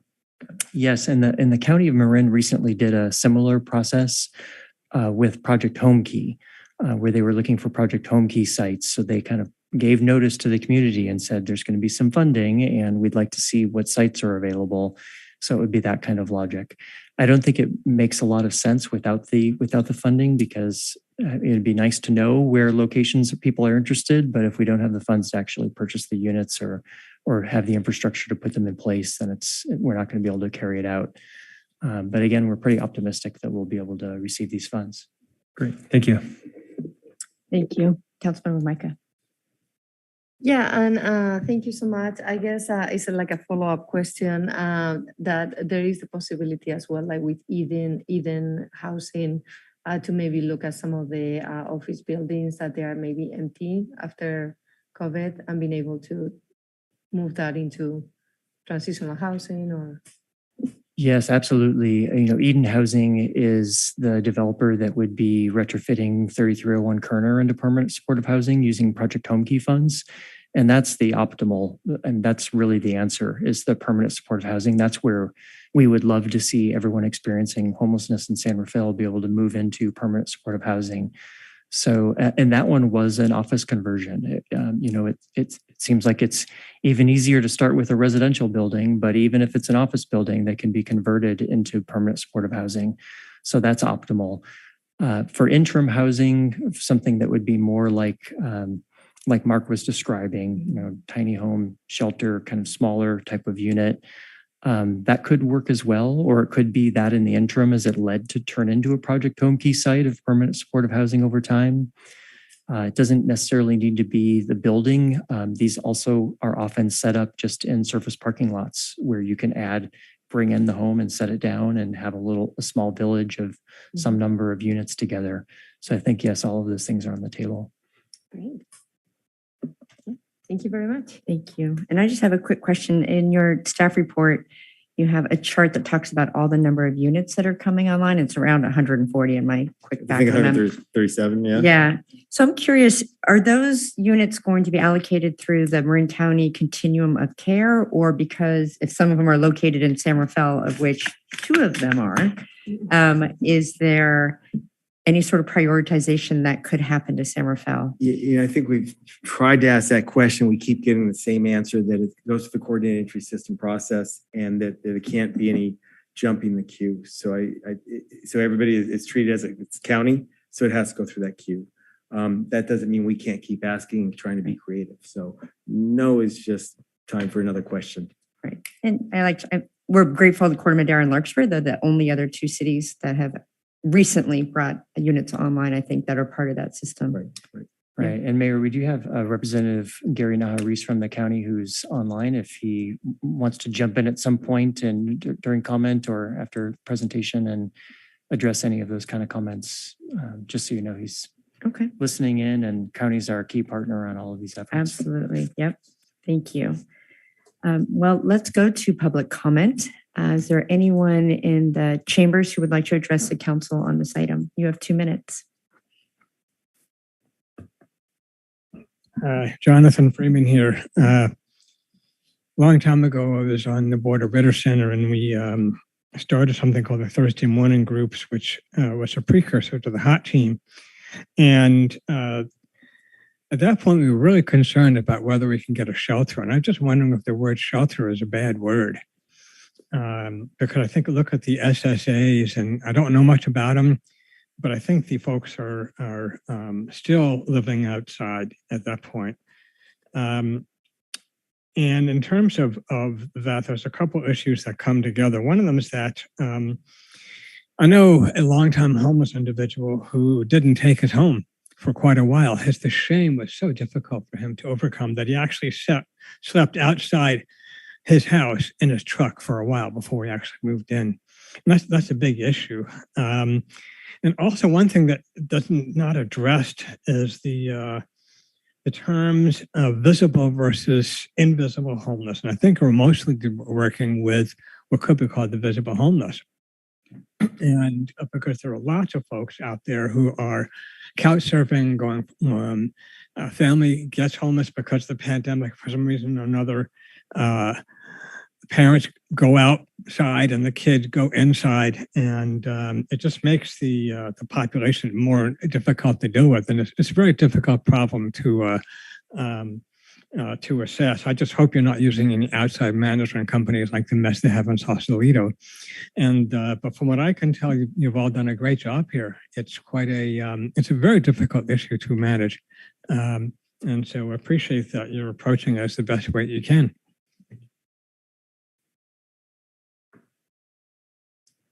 Thank you. Any other comments from folks in the chamber? Okay, not seeing any. I'll see if there are any comments virtually. If you'd like to provide public comment and you're calling in, you can press *9. And if you're on Zoom, you can use the raise hand feature. I do see a hand. Yeah, this is John Reynolds again. I appreciate your conundrum somewhat. I mean, this service area was helpful, and having Lynn Murphy and other people handle that and getting people into housing out of that and getting them driver's licenses so they could actually get vouchers. That was very helpful. But right, Freeman talks about invisible homeless too. And now with the service center not going to be available, it's a little conundrum, and funding can come, but it will come late. The tiny homes, Henry Henning did a task force on getting tiny homes, and maybe that's what we're talking about here, these interim housing. That which we really need to do that right away. And St. Vincent de Paul with case managers and the mobile crisis unit will have its hands full with people going forth from this service area, and let alone others that are in their parked cars and stuff like that, and up the hills. There's still that reality we face.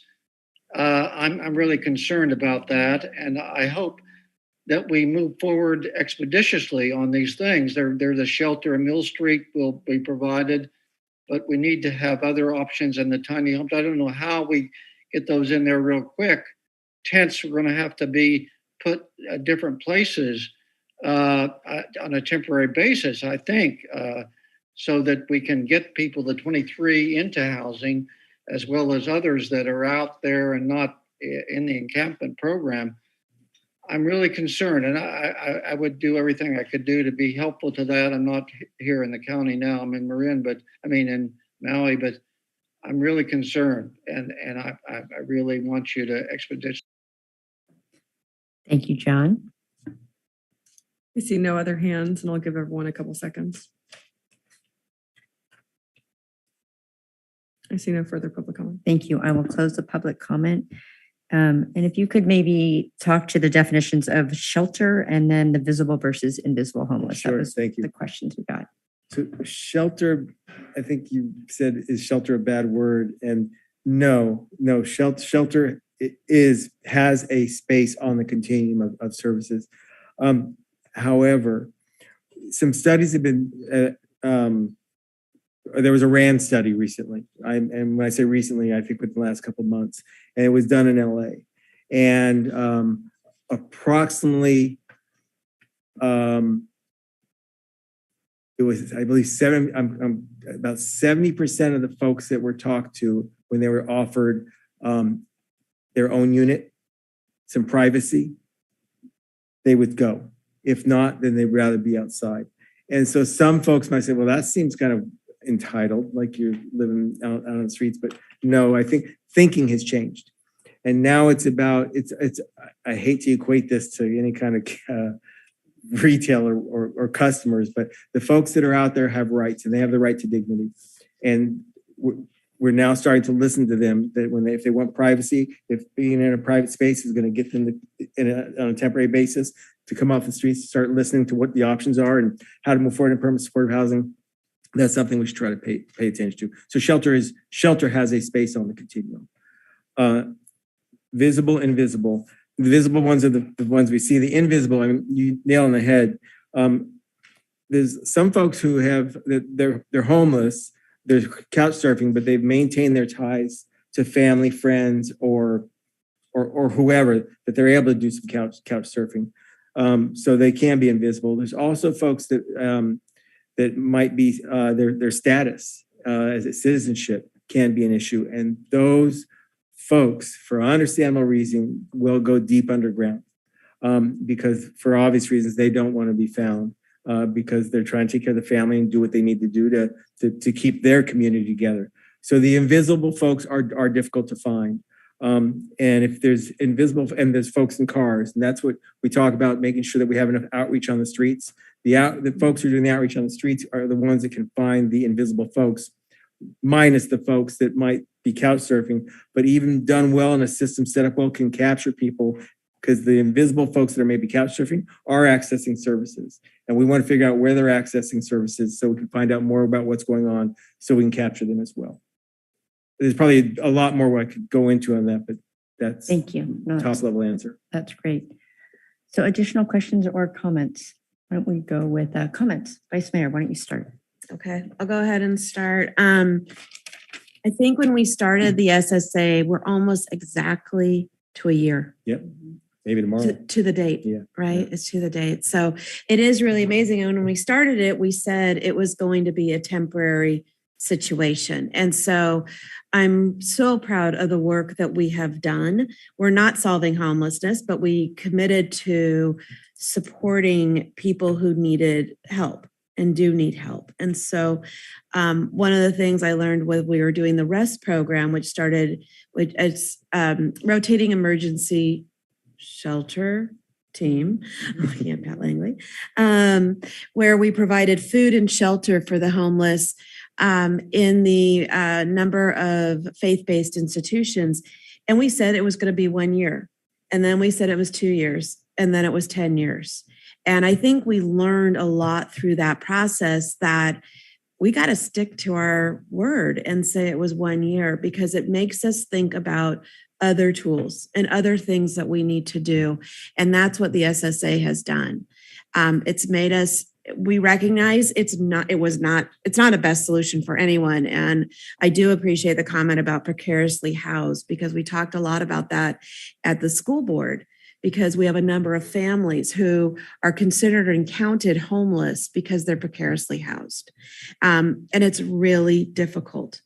But I think the work that we're doing is exactly what we need to do right now. And the focusing on housing first, focusing on case management, focusing on what we talked about with the mobile crisis unit, those are the other tools that we need to continue to work on. And so as much as one part of me is like, we need to find another shelter place, it doesn't force us to do the hard work that we need to do, which is also more financial investment in the work that we need to do.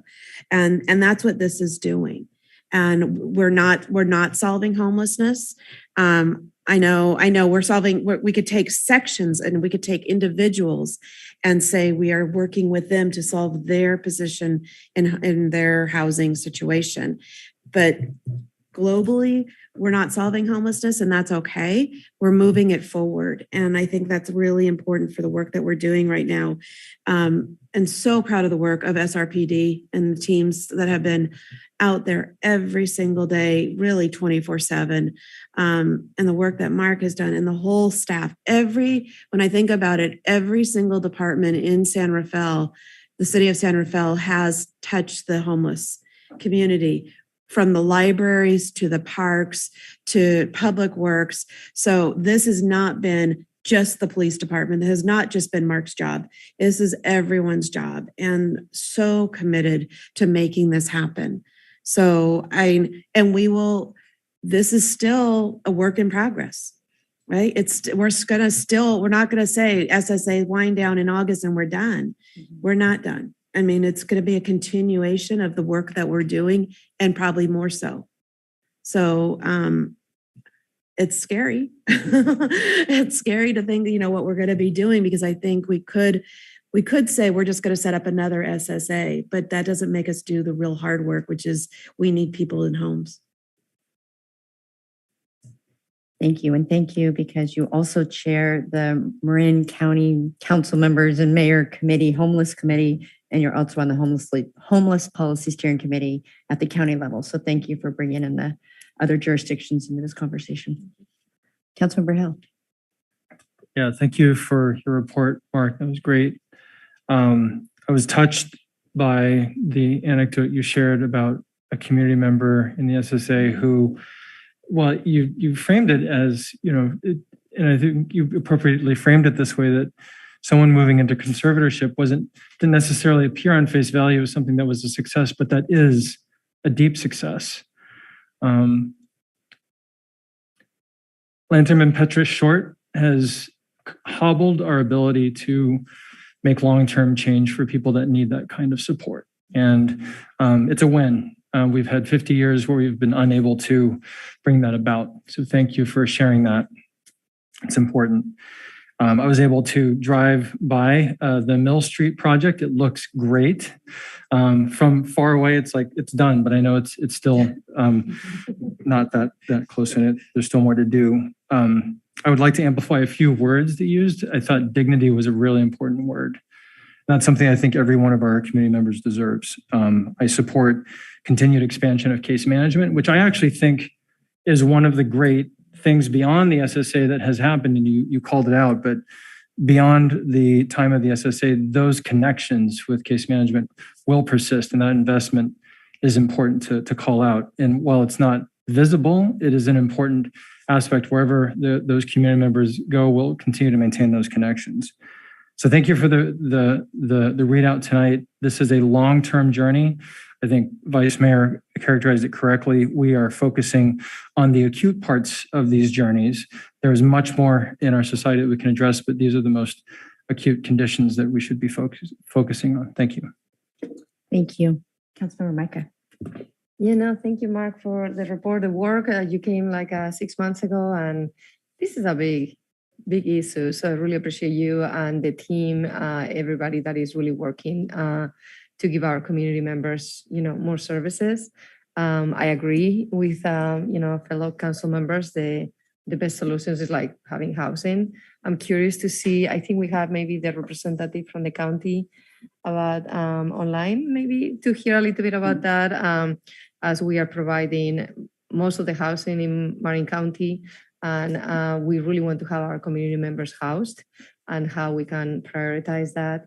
And recognizing that some people are not ready for housing. They need other services as well, and how can we support them? So I'm obviously really appreciative of the SSA, also concerned about the fact that it's ending, and there is that gap, whether we get the funding or not, what's going to happen. And so yeah, I'm excited also for the opening of the 2 new buildings that we are going to have as well. So, and I love to see the progress, but knowing that this still has like way to go. It's a really tough issue, but I'm proud of the work we are doing here in San Rafael. So thank you. Thank you. And I'll just build on what's already been said.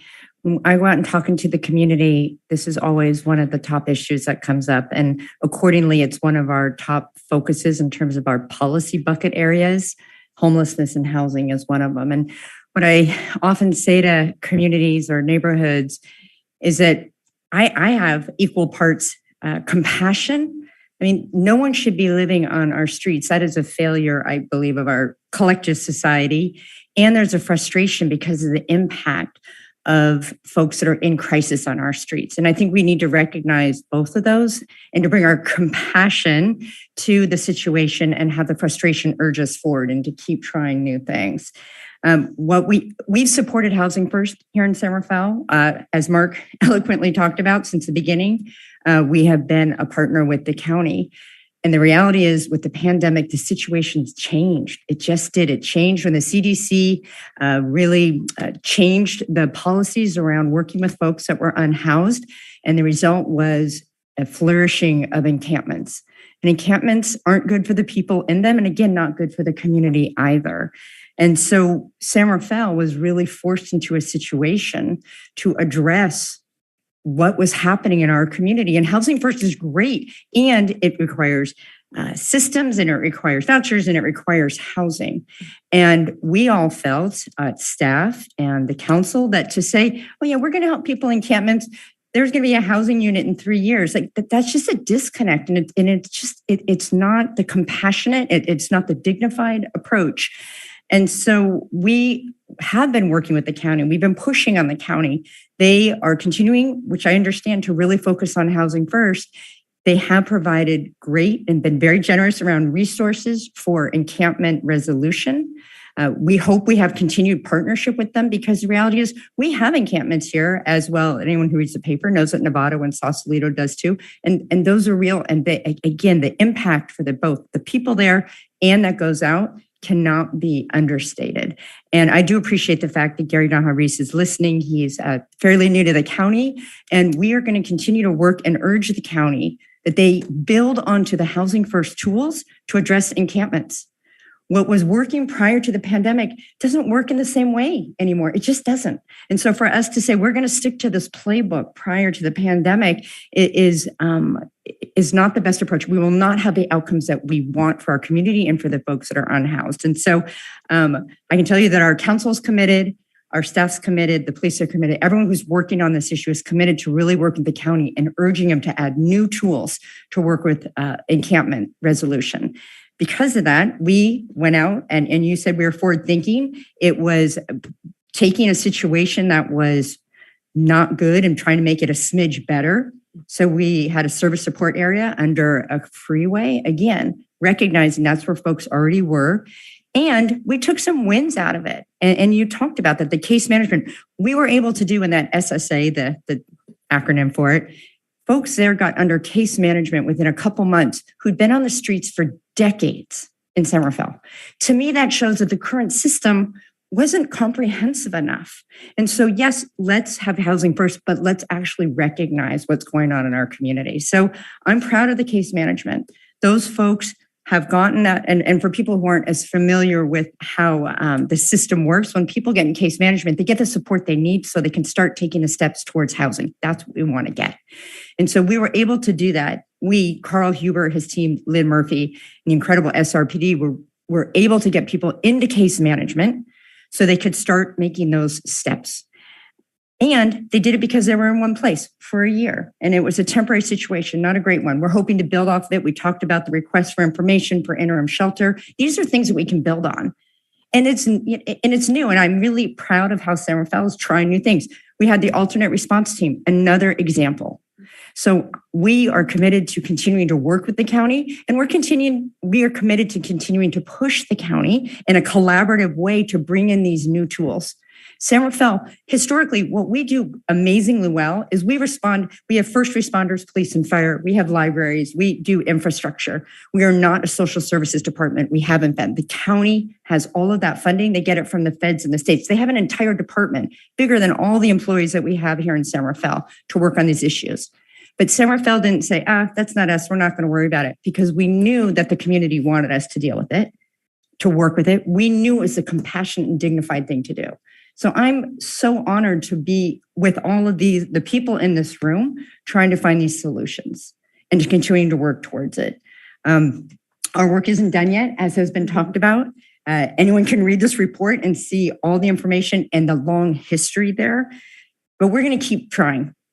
We're absolutely going to keep trying because I think, as I'll just conclude by saying that compassion and that frustration that we all share, I think that compels us to keep trying. So thank you, Mark, for bringing this to the council this evening. And again, another shout out to the SSA, Carl Huber team, Lynn Murphy, everybody else, Department of Public Works, Director Miller and your team, and really making sure that the site there was safe for the people that were there. So I do encourage the community to continue to stay engaged.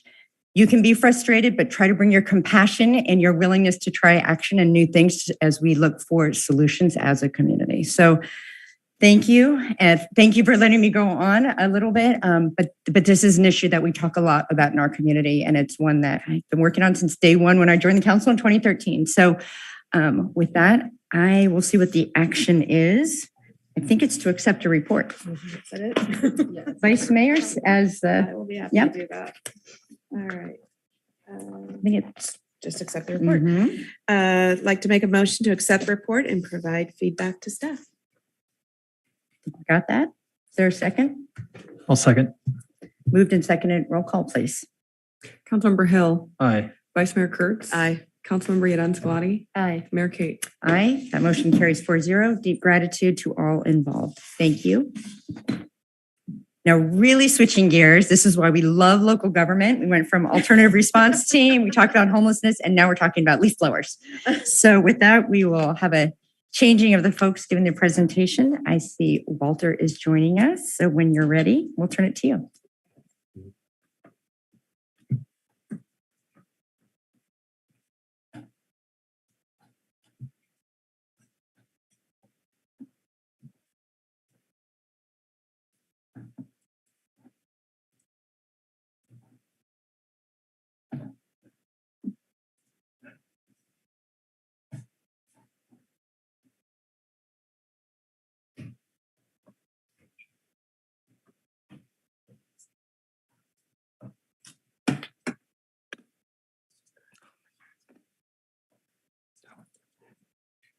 There we go. Nice. Wait. There we go. All right. Thank you for having me. My name is Walter. I work at the city manager's office as a management analyst. And today we're having a little bit of a presentation about the leaf blower ordinance, just getting some feedback from council on how we should move forward. So as the staff report stated, currently we don't have anything governing leaf blowers other than our general noise ordinance for residential equipment, which establishes the hours of operation from 8 to 8 p.m., which is for residential and non-residential properties. In our current 2030 climate action plan is calling to encourage the use of electric landscape equipment instead of gas-powered equipment through engagement campaigns and other methods. Another piece of background that's important, the state government recently passed AB 1346, which will eventually lead to the ban of the sale of gas-powered SOAR, which is small engines that includes leaf blowers. This would again ban the sale of gas-powered equipment, including leaf blowers that are produced on or after January 1st, 2024. In addition to the ban, the state is also recognizes that there is funding needed for businesses to comply to this new ban. So the state did identify and has put aside $30 million of funding that will be available either late summer or early fall. We have contacted Carbon. That is the time that they give us. We don't have anything too exact yet. Leaf blower ordinances in Marin vary. We currently have 7 municipalities that have a gas ban or a partial gas ban. Partial gas bans includes, for example, the business can apply for some type of exception if the acre is bigger than 1 acre. Others make it so schools, districts aren't held by the gas ban. And then Novato is on its own, which is has passed an ordinance to limit the hours of operation. And then they are also pursuing a gas ban as well. So in order to craft our own recommendations, we did do some community outreach. First, we did reach out to all of our registered landscaping and gardening businesses via email, which helped craft hours of operation and also the timing on when a gas ban should go in effect. We also reached out again to landscaping and gardening businesses through mail, requesting their input on our proposed policy changes that were based a lot on the recommendations we received from the businesses earlier on. And then we also crafted recommendations and publicized them to the city to obtain resident feedback. We promoted this to various social media channels and as well as the IJ. So for business outreach, we learned that around, first of all, we had 23 responses to our online survey. We found that 75% of the respondents already owned an electric leaf blower. And that is most likely because they all work across jurisdictions in Marin. And again, 7 out of the 11 jurisdictions already have a gas ban. The 25 that did not own or operate an electric leaf blower cited short battery life, loss of efficiency as the reasons why not. 70% of our businesses started operating leaf blowers at 8 a.m. and 95% of our businesses stopped operating leaf blowers after 5 p.m. By 5 p.m., sorry. Our mailer had a smaller response. We only got 6 responses out of the 74. 83% of the businesses did express some need for financial support. 66% of the businesses, again, work in multiple jurisdictions in Marin. And 66% of the businesses already operate an electric leaf blower. And another important note was that a lot of the businesses weren't aware that eventually the state is phasing out the use of gasoline-powered equipment, and 83% did not know, which was actually only one of them knew that this was coming up in effect. For our residential outreach, we did receive 57 responses. There was a very big support for the gas ban. 93% of the respondents supported the gas ban. Previous staff recommendations, as we will see the new ones now, recommended that we start the ban in January 2024 in order to do a phased approach to aid businesses.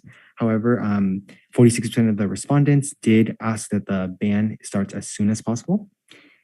And some type of a bigger feedback that we received from residents was also that there was a request for a later start time for leaf blowers at residential properties to mitigate the noise concerns that leaf blowers bring. And then here we are with our proposed policy changes. The first one is setting new hours of operation, which would be residential properties would be Monday through Friday from 8 a.m. to 5 p.m. And then weekends and city holidays would be from 10 a.m. to 4 p.m. Non-residential properties would begin at 7:30 a.m. to 5:30 p.m. to 5 p.m. And then weekends and city holidays from 8 to 5. The debris clause would also make it unlawful for any person to deposit dirt or dust or leaves or any type of waste in private or public property, especially in the gutters and storm drains within city limits.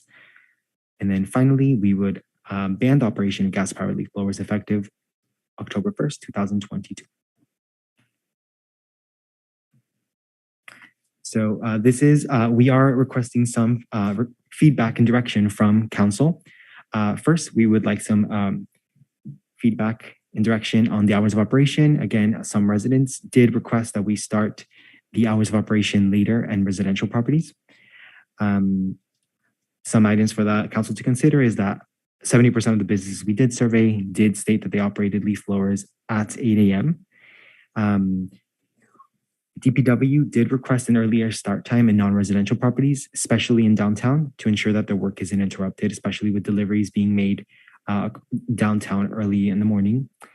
And hours of operation in Marin County vary. The earliest is 8 a.m., others are 9 a.m. There really isn't a good, they do vary throughout all jurisdictions.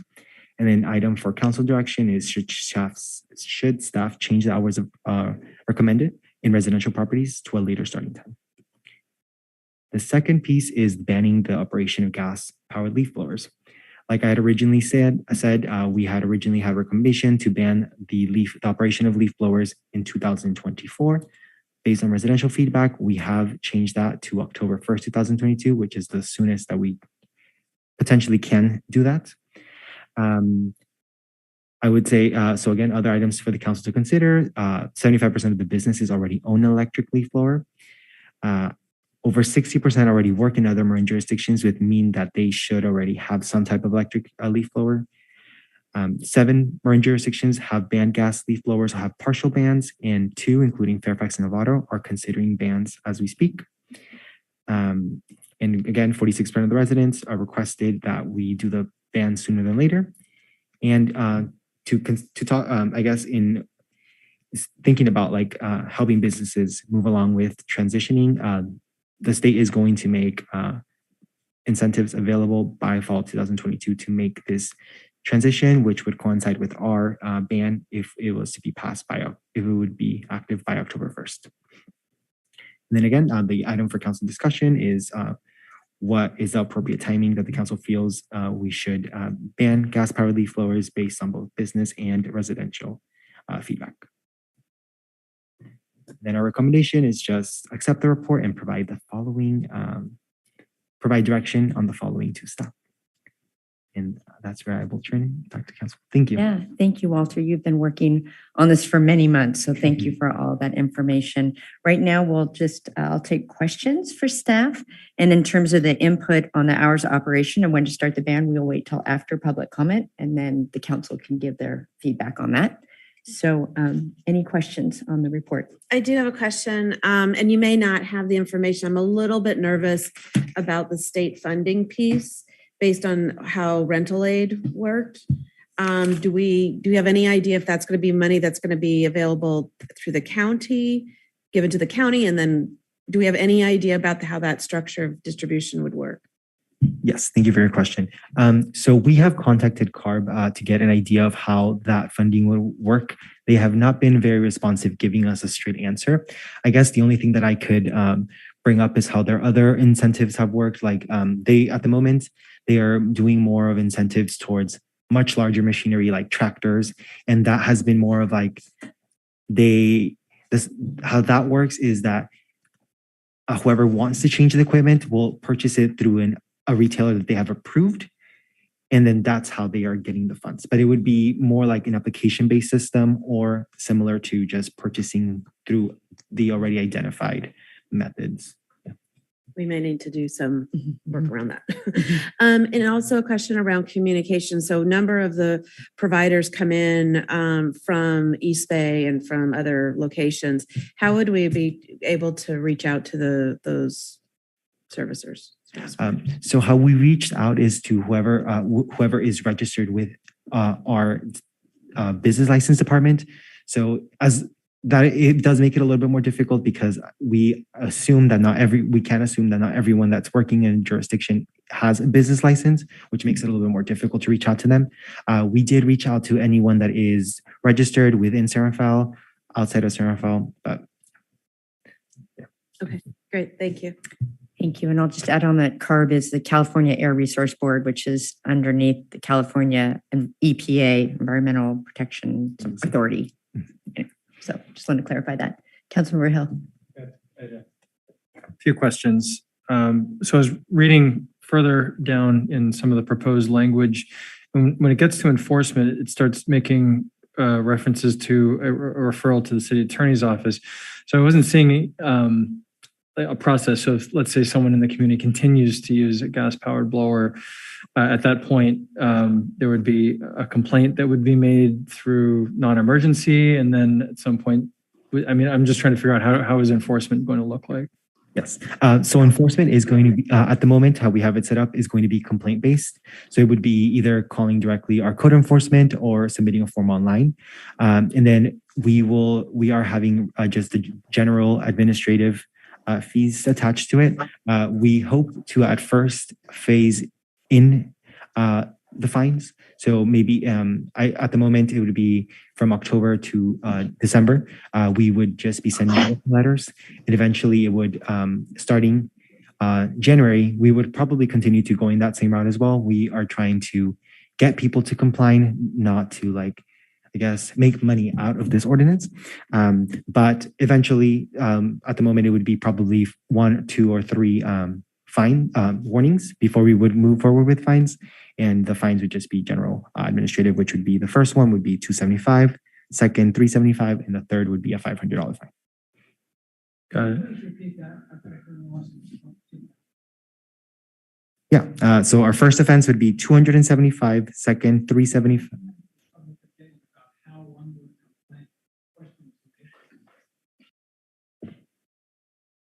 If you could speak to that. Sure. Yes. So it would be a complaint-based system. So you would either be calling our code enforcement directly or filling out a form online about what part of the ordinance has been violated. And based on that, we would move forward with warnings and then eventually fines. Thank you. If there are any other questions, they can be asked during the public comment period. Yeah. Thank you for that. That makes sense. And then I think it might have been asked, but I want to make sure I'm clear on this. In terms of how we're going to get the word out, at the time when, obviously we'll talk about this later when we consider the ordinance. Have we started to think about the different channels that we would use, both media and mailers, et cetera, to make sure that the community is aware? Yes, definitely. In the ordinance, we do call out the need for a good communication strategy, and we have some general ideas. Always like social media, mailers to like our registered businesses. But I know that we already do like some type of communications through the IJ. But yes, eventually, once the ordinance is to be considered, we can bring something more concrete of our outreach strategy. And then my final question is, I know that other communities have engaged in using some initial funds on a first come, first serve basis. I noticed that was not necessarily part of the staff recommendation, but if it, could we consider even a very conservative amount just on a first come, first serve basis? Because I do think that I do have a concern that there's going to be a gap between when the state activated program is going to be available versus the October date. I just want to make sure that we're able to at least make something available to defray some of the costs for some of the businesses.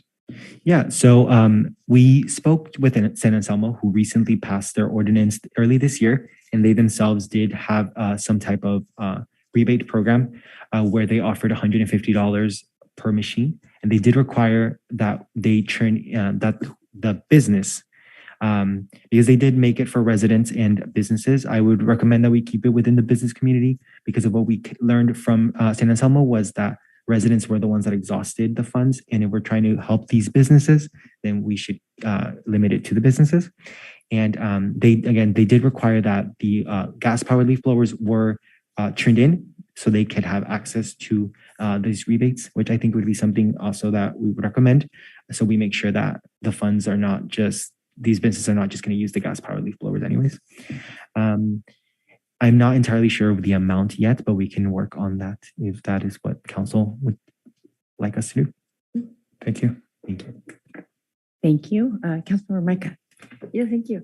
No, I'm super excited about tonight because we've been working on this in the Climate Action Committee for the Marin County Council of Mayors and Council Members for the last year. So I'm familiar with some of the rebates that other cities have done, that it was very successful. I feel that this is very, it's a huge inequity, right? Because there is, on one hand, it's like, I think for San Rafael, trying not to force more cost to replace the gas leaf blowers for people that they are struggling during the COVID and the economy and everything, but also knowing that it's extremely damaging to health and the environment and the sound. So I really love this initiative because I feel that my question is that the ones that they will be paying the fees, they won't be the ones using it. It will be actually the homeowners, right? Yes. So currently, ideally, yes, we are going to mainly target the homeowners. How the ordinance has been written, though, is that it leaves it open to eventually reach out to the businesses if that is not the case. But yes, it will be, the main target will be the homeowners. And if it's for commercial use, it will be again like the the one that is running the business. Yes, exactly. Okay, that's great. And I feel also with the rebates, it's a question, and I know what happened in San Anselmo with more residents using the rebates versus the businesses. I'm thinking about a lot of our community members that maybe they are just, have their own work for different customers, and maybe they are not necessarily registered, and probably they are the ones that they might be struggling a lot as well. So that would be my only thing, how that would work, maybe using it for businesses, maybe for residentials where we could have some criterias. I don't know. Do you have some thoughts about that? So we have had some discussions about this, about how some of the landscaping workers may not be registered that live that work within our city. I don't have any specific thoughts on that. I would ask City Manager Jim, our City Manager, if he has any thoughts on that. Sure. Yeah. So we're bringing this intentionally tonight with some of these things I answered in order to get direction from the council on them. When it comes to the grants or rebates, where we landed was for the reasons that Walter had stated, that it didn't seem to be necessary. A lot of the jurisdictions that have done this already before us did it. I think we have more information now on CARB and what they're going to be dollars that they're going to be making available. So that was one of the reasons. Also, if there's a concern that it might be difficult for the business owner, that the grant isn't the only way to address that issue. You could change when you're going to put it into effect. And instead of October 1st, you could say January 1st, or it's going to go into effect on January 1st, but we're not going to start enforcing until July 1st. And so all of those things are possibilities. We would, if the council does want to do some sort of grant or rebate program, I think something that looks like the San Anselmo model would make sense. I am a little bit worried about staff time, because every single interaction is a staff time of meeting with someone and working with them, or obtaining the gas blower and all of that. So as long as the council takes that into consideration and knows that it's going to take quite a bit of staff time in order to run a fairly small grant program, we're willing to do it. But those were some of the reasons why we didn't recommend it in the first place. Mm-hmm. And would it be possible to have a rebate program where we partner with our different hardware stores and they run the program with following the criteria? Jackson's. Yes, that is how San Anselmo did theirs with Jackson's Hardware. And I believe Fairfax is doing something similar. I just don't recall exactly which hardware store they're using as well. Okay, sounds great. Because I recognize that, small grants, we don't want to use a lot of our stuff for that. But if there is another way, maybe. Okay. However, I will add that the San Anselmo grant, as far as I understand it, was that it was being turned into city staff in order to get approval for the rebate to go forward. So although Jackson's Hardware is still just acting as a provider, they're just making sure that they have the correct documentation, but city staff is still in charge of approving the invoices. I see. Okay, well, thank you very much. Thank you. I just have one question. So tonight you're getting feedback, and after public comment, we'll weigh in on the hours of operations and when to start the ban. So when would it come back as an ordinance to the council if it had an October start? I mean, in terms of government time, that's not a lot of time between now and then. So yeah, it would have to have a first reading, a second reading, and then go into effect 30 days after. So we'd be planning, depending on how many changes you have tonight, if there's not many changes to the ordinance which we attached, we can come back very quickly. It's just a matter of noticing the public hearing. So we'd be back in front of you. We could be back in front of you in August, a couple hearings. We could go as early as October. That was why I think we landed on that as far as 30 days after. Okay. So I think that's all doable as long as there aren't significant changes to the ordinance tonight. Yeah, no, I just wanted to, I thought that would be the answer, especially because we don't have the mid-August meeting. So it's going to be tight. If we go forward, hopefully we will. Okay, there might be additional questions that come forward, but let's open it up to the public. If anyone would like to comment on this item, you have 2 minutes. I see people in the chambers. Come on down.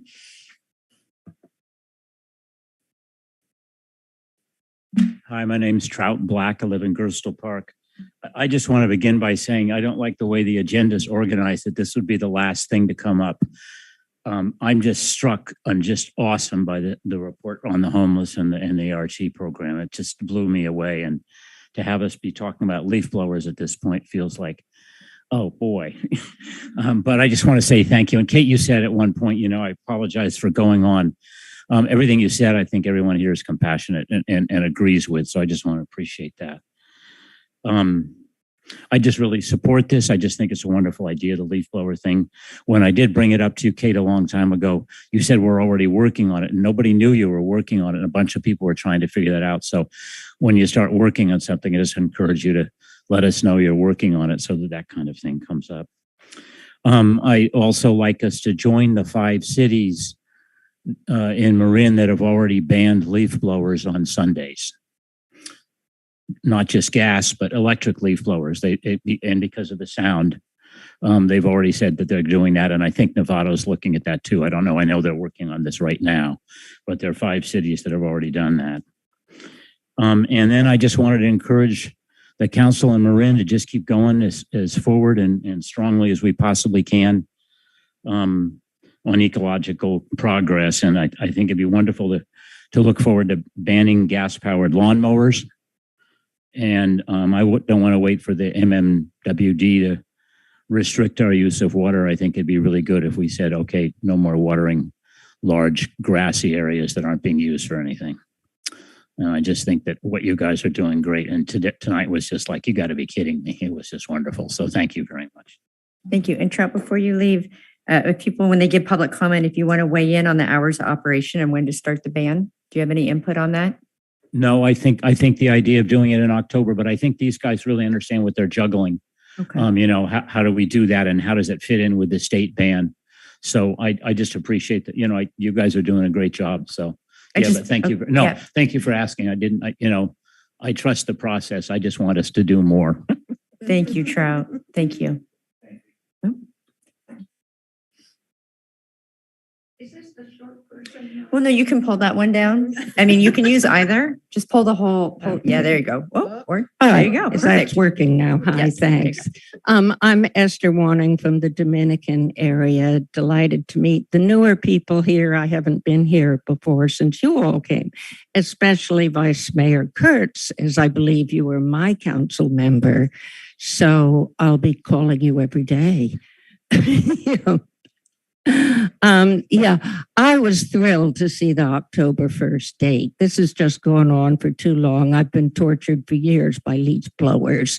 Some of us people who it's not just thinkers, it's people with ADD. We are really disturbed by them, especially when you're working at home. I mean, personally, I would prefer that they blew in the middle of the night when I can put in my earplugs, and I'm in my bed. It's when you try to sit out in your yard. Why do people have beautiful yards if they aren't going to be able to go outside? I went door to door. I had a few hours this afternoon, and everybody said, oh, I hate leaf blowers. Or I can't go outside because it's so noisy. They're all around me. And I think people would be happy to chip into a fund. I know in Larkspur, there were groups who got together and bought equipment. We're not talking about a lot of money. It's not like what you ask of people who are opening a restaurant or something like that. So I don't think the money is really a huge part of it, though I'm sure the gardeners will make it sound as if it's a huge part of it, but there's so many advantages for them in it. And I'm so glad that you're going to find the homeowners. I didn't realize that, but I thought if I hire a hitman, they take him in, but they take me in too. So that makes a great deal of sense. I was amused by the part where it says, it shall be unlawful for any person to deposit dirt, dust, leaves, grass, clippings onto a neighboring property or into streets, etc. That's what they do. Yeah. If you could wrap up, and I would love your input on the hours of operation, and you already commented on when to start the ban. You can just comment on the hours. Yes, the fewer the better. Okay, thank you. Yep, thank you for your comments. But I understand the need, though I don't quite understand the DPW part of it. Okay. Well, we can address that after. Thank you.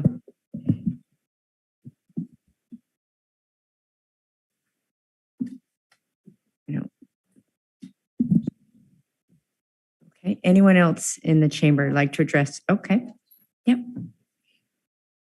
Hi. Good evening. My name is Manuel Rivera. I've been doing garden for the last 40 years, and I don't like to use the leaf blower either. I think what we had to do is inform a little more to this guy who use it, what they're getting into, because it's a lot of people can get a cancer from that. It's really strong smell, and it's so bad for the ground too. So that's what I think. A lot of people, they had to know more about it. The damage they cause themselves, and they don't even know. A lot of people, they don't know what's going on, what they do. They think it's easy, just buy a leaf blower and blow all the garden in, which is not good for the garden. They dry the ground so fast, especially right now we have not much water. But with the air, you dry the ground so fast. That's why I think should inform more to everyone who use leaf blower. Thank you. Thank you. And before you go, do you have an opinion on the hours or when to start the ban? Well, could be right now. Okay. I don't use that thing anymore. Okay. They're body blowers that you can use and they lose less damage. And and use the rakes and brooms. Yeah. That's another way to clean the houses. Thank you, Manuel. Thank you. Anyone else in the chamber?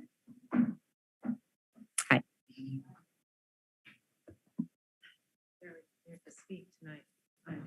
Yeah, no, go ahead. No, come up and. I'm Patricia Tice Neyland. I live around the corner on Culloden Park. Hi, neighbor. I'm just so grateful that you guys are addressing this. I think the environment is just of paramount importance. And the sooner we start banning toxic things, the better off we'll all be. I hope we're not too late. That's all. I just, too little, too late. It scares me. So yeah, I would support the sooner the better and limiting the hours. And yeah, I mean, the noise pollution is one thing, but I think the bigger picture obviously is the environment. And I think we're creative enough as a society that we can help the gardeners and the people who depend on leaf blowers for their business and find rebates and ways to make it not too hard for them, I hope. Anyway, so thanks. Yeah, for listening. thank you, Patricia. Yeah.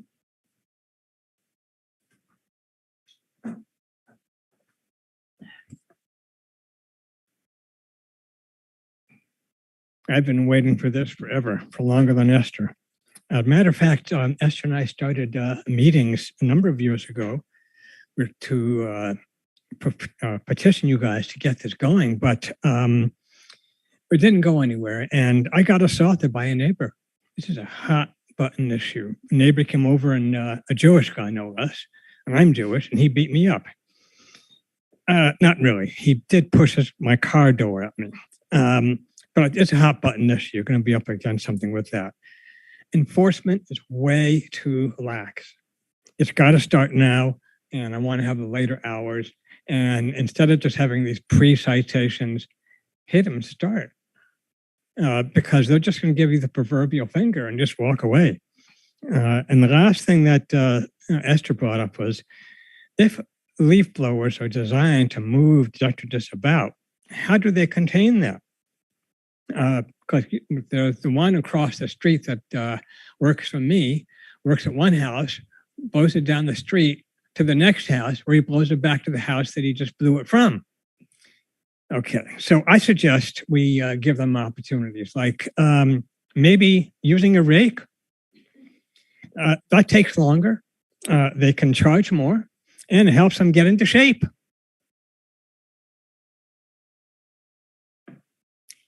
Any other comments from folks in the chamber? Okay, not seeing any virtual comments. If you'd like to provide public comment, you can use the raise hand feature if you're watching on Zoom, or if you're calling in by phone, you can press *9. If you hear the notification that I'm unmuting you, you'll need to press *6 to unmute yourself. And I do see a few hands raised.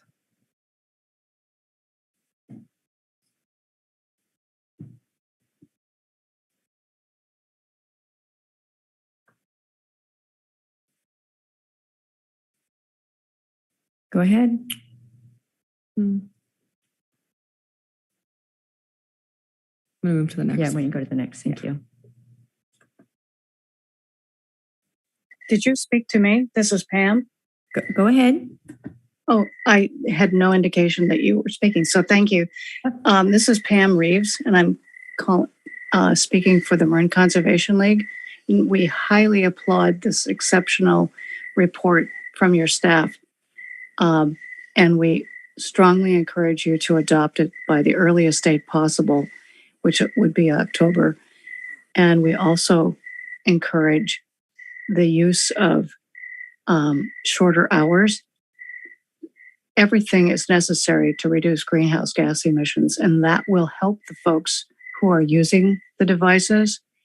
And I applaud the person who spoke about not using any of the machines. But particularly, I'm concerned about the reporting because I've had trouble in the past reporting things online. And I think that would need to be fine-tuned by staff to who's going to be receiving the reporting, who's going to follow through, how will that get sent out to the rest of the people that are sending out fines. And I just think that's a complicated issue with the reporting system. But I really, really applaud staff for your well thought out report. Thank you. Thank you, Pam. We have another hand raised. Okay. Hi, this is Annika Osborne speaking on behalf of Sustainable San Rafael Board. The Sustainable San Rafael Board is in full support of the staff recommendation to ban gasoline-powered leaf blowers in San Rafael starting this October, to both reduce GHG emissions and to improve air quality for the San Rafael workers and residents. We have a few recommendations for the city's ordinance. First, if the state voucher does not cover the full cost of replacing a gas leaf blower with an electric model, we request that the city provide an additional rebate for San Rafael landscape maintenance firms to assist in their transition to electric equipment. The impact of a city-funded rebate would be important to help low-income workers, many who reside and who run their businesses here in San Rafael, and who suffer disproportionately from poor air quality and climate change impacts in general.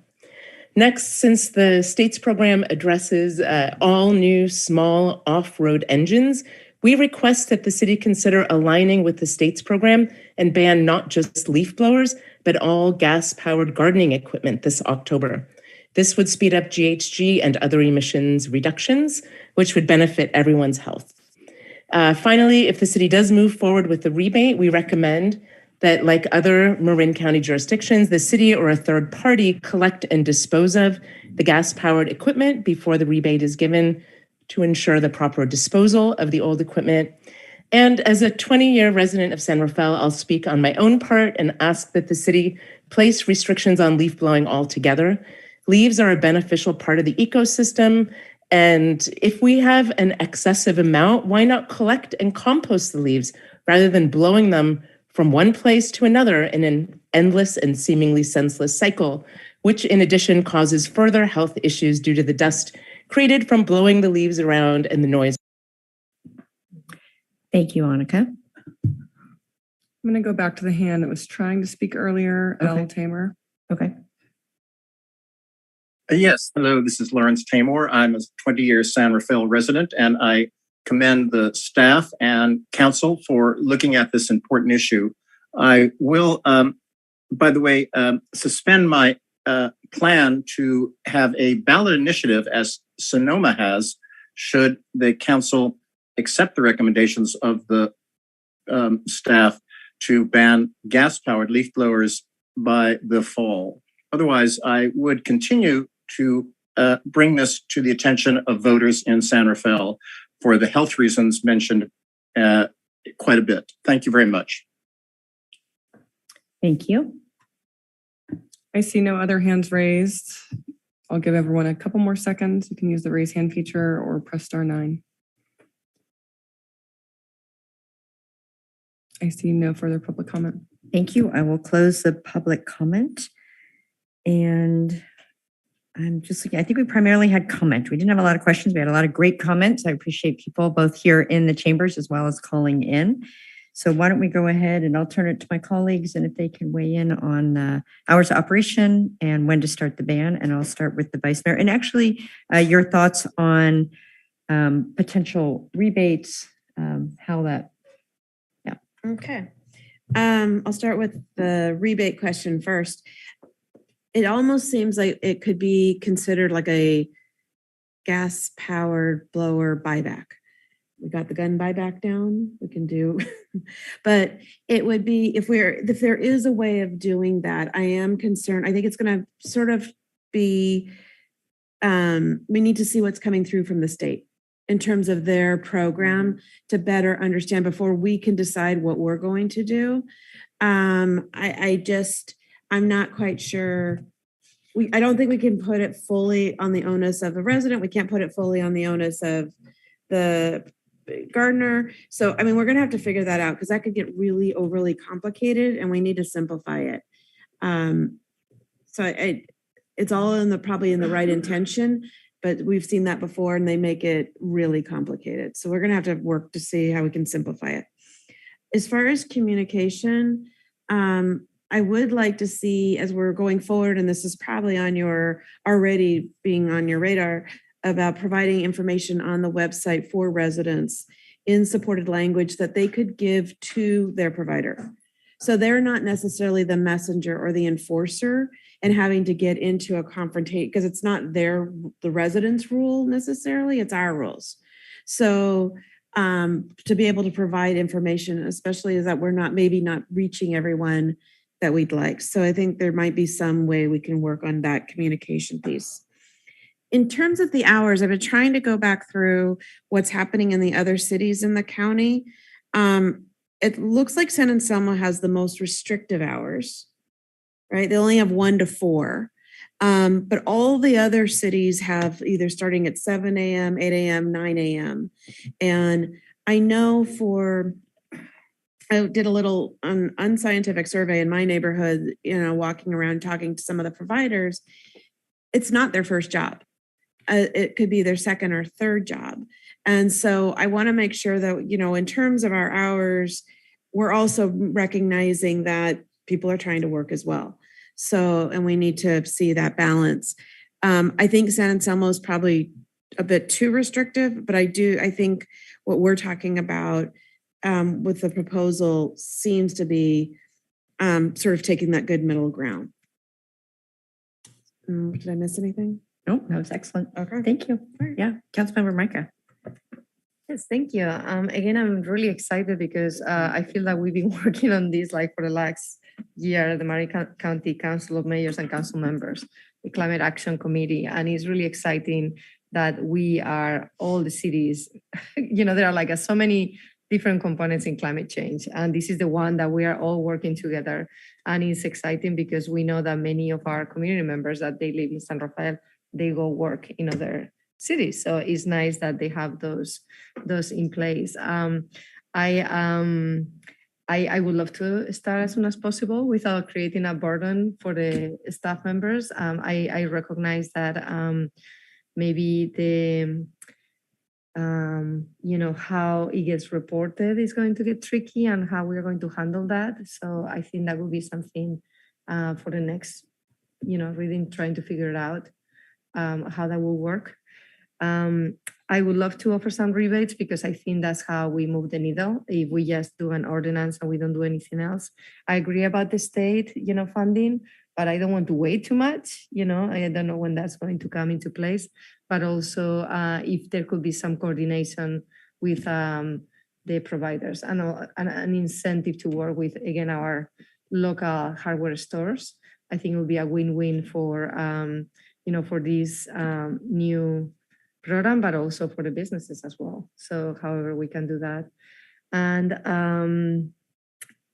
in terms of communications, that is one of the goals that we have also in the Climate Action Committee as the county, that we don't have to every city to reinvent the campaigns. Like, can we all do the same campaign, for all of us? So that's something that we are working on, but it would be great. I agree that it's great to work with the homeowners, that they can translate that into what is the new requirement and notification. So, then partner with our CBOs. I think that would be crucial as well. Again, I'm thinking about Canal Alliance and Multicultural Center just to get the word out in there. But I do believe it is the best action, not just for the sound and the gas emissions, but really for the health of our workers, because it is extremely damaging. So in terms of hours, guys, I would love to cut them all. I agree, it drives me crazy. I will completely ban them on Sundays. And I don't know how hard it will be when we are looking at other equipment. Again, I think we have to look at be careful with the inequity that some of our most vulnerable communities, that they depend on some of these tools for their work, and we don't want to damage them. But it would be interesting to see what will include if we extend the leaf blowers to other, tools as well, and how that will work. And whether it's October 1st or whether it is next year, maybe set the path, this is the first one, and we set the path to trying to transform all of them. But I would love to reduce as much as possible, especially in the residential areas. I think more commercial areas, maybe they can have a little bit more time, but maybe in the residential areas, there's more limitation. So that's all. Thank you so much. Thank you. Councilmember Hill. Yeah, there's lots of dimensions here. So I'll comment first on the how we can help defray some of those costs. So I would like staff to explore even a conservative program. I hear what you're saying, City Manager Schutz, that any amount of program is going to take staff time to do. But I think I just want to understand what it's going to take to implement that, because I do think we do need a bridge to get to what the state funding is going to look like, and that the fall can mean a lot of months. It can mean October, November, December. So we appreciate that examination. As far as times, when I look around other municipalities in the county, what I'm reluctant to do is just say, well, let's just split the difference and go with what everyone else is doing. I think that San Rafael has different needs. When we look at current schedules of, say, some businesses that are engaged in the community, how many homes or residences can they fit into their schedule in a day? That said, I did hear a comment that allows me to be a little bit more restrictive in the hours, which is that they could raise prices to do fewer homes potentially. I think that is an option. I'm okay with staff, if you're willing to explore what it's been like in some of the other municipalities in the hours there, that would be helpful to have that inform the hours. So I'm openly declaring I'm deferring a little bit to what it would take to examine what the other municipalities are doing. Let's see, what was the other dimension? Sundays. So I would like staff to, as part of that examination with the other municipalities, understand what that has meant for businesses there. I could be in support of a Sunday ban, because I think we can potentially get work that's being done on Sundays to be moved to Saturdays or other days of the week. Thank you. Thank you. And thank you again for everyone who took the time to comment. Yes, this has taken maybe a little bit longer than some other surrounding jurisdictions, but it was really important to the city of San Rafael that we hear from the people and the gardeners who are using these equipments. In the beginning of the conversation, we were only hearing from the homeowners, and it wasn't quite the inclusive, broad conversation that we wanted. So that's why it took a little longer in San Rafael. And Walter, your work on this has been incredible. So that outreach you've done has made all the difference in the world. We were not prepared to have the type of strategic conversation until we had that data and the outreach that you did. And as we look at a new program, we have to be, new programs means using and expending resources that aren't currently being expended. So I think the staff resource issue, as well as financial, those are real. I mean, so I just really want to say that up front. Having said that, 100% we need to move forward. We've done the homework. The communities continue to be supportive of it. So I want to figure out how we can go ahead using the tools that we have, and maybe they're ones that we start, and I'll comment on what everyone else has already started to talk about, but we start it here, and then maybe we go a little bit farther in 6 months and we see how things are falling out. We often do that when we start new programs. Hours of operation, I'm kind of with everybody else, and I do understand the less is more kind of concept, but again, San Rafael is not San Anselmo. Just look at how many square miles. They're like 2, and we're not 2, we're a lot more. So the impact would be much greater. I would go with, I think, the staff recommendation. I think it is confusing when there's different for DPW. That was one of the questions. Why is DPW different? It has to do with access. I know that, to downtown. Once we start getting people and trucks and everything else, it makes it a lot harder. So I'm always hesitant when we say, oh, we're going to ask our community to do this, but the city's going to do something different. So I just want to acknowledge that. But in this case, I think that makes sense. I'm like everybody else. I find them incredibly disruptive. So I would be supportive of the 9 a.m. start and the 5 p.m. end. In terms of the Sunday, I agree with Councilmember Hill. I would actually want to talk to Corte Madera first to see the impact. I would be interested in that, but just find out from the other jurisdictions what has been the feedback on that. I think that might be something that we bring back in 6 months, the Sunday. So let's try it on the hours that's already on here for Monday through Sunday, and then see if we want to go back and ban them on Sundays. Starting in October of 2022, I love it when we can coincide with what the state's doing, but in this case, I think we need to go sooner for all the reasons too that Councilmember Micah talked about. There's a lot of conversations in Marin County. I do want us to stay focused on the gas-powered leaf blowers, although I know you've expressed interest in these broader bans. These take a lot of work, and we're not ready yet. I would not want us to have unintended consequences trying to put a whole bunch of things into a brand new program. We already have so many questions on just this tiny slice. So we should be deliberate and strategic and stay right on the gas leaf blower ban. And we see ban Sundays, rebates. I really appreciate hearing what what my colleagues had to say on that, because I think there is something in terms of enforcing behavior. To me, and this is where I'm a little bit stuck, it would have to have a hardship component, and I'm not sure what that looks like, because often what happens is people who are tapped into the system, the government system, will know about rebates, they'll get them, and it's not necessarily the people that have the financial hardship. So love the theory. I think there's more work to be done. And the good news is, because we do the enforcement, we actually can control how we can start the ban, and we can delay the enforcement and maybe try to match up with the state. I thought what the vice mayor said made a lot of sense. Is until we get a sense of what the state is doing, it's hard for us to either add on or enhance. And maybe through MCCMC, you can get more information from CARB, maybe Marin County as a whole, because I do think that is a piece of it. And the hardship piece, I mean, to me, that would be an absolute requirement to any type of program that we would have. I had one, and the communication, again, really appreciate the comments, again, from our public as well as my colleagues around communication. And I know we're talking about CBOs, and I'm so curious if Marin Sanitary might be interested in helping us message that. And Annika talked about that in her public comment, because the debris has to go somewhere. So they've been an incredible partner for all things related to climate. So maybe there's a way they could actually partner on the communication piece to the homeowners. So you've gotten a lot of input. Do you have any additional clarification that you would like, City Manager Walter? I think Walter and I both have a matrix that we put together of our directions. So we'll compare notes tomorrow. The only thing that I wasn't 100% sure that I wrote down was one of your comments, Mayor Kate. We had 8 to 5 on residential Monday through Friday. And I think you said you'd go 9 to 5 residential Monday through Friday. I just want to make sure I got that right. I guess I did say that. I was looking at this chart right here.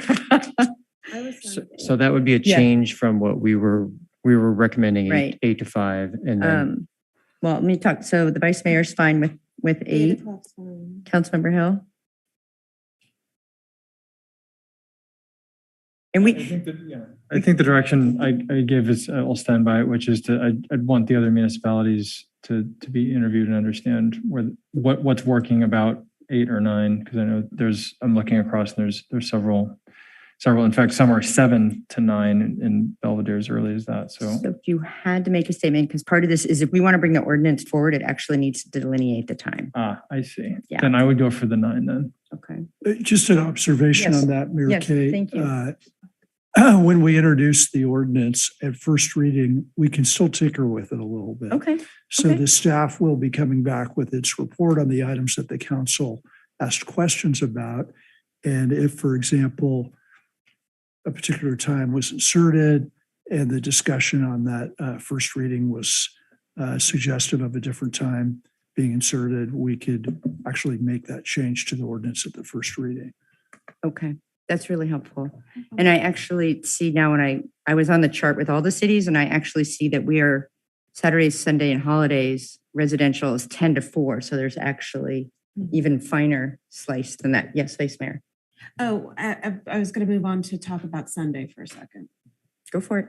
I'm not sure why Sunday is reserved because some people observe Saturday. And I think the Sunday is, observed and reserved.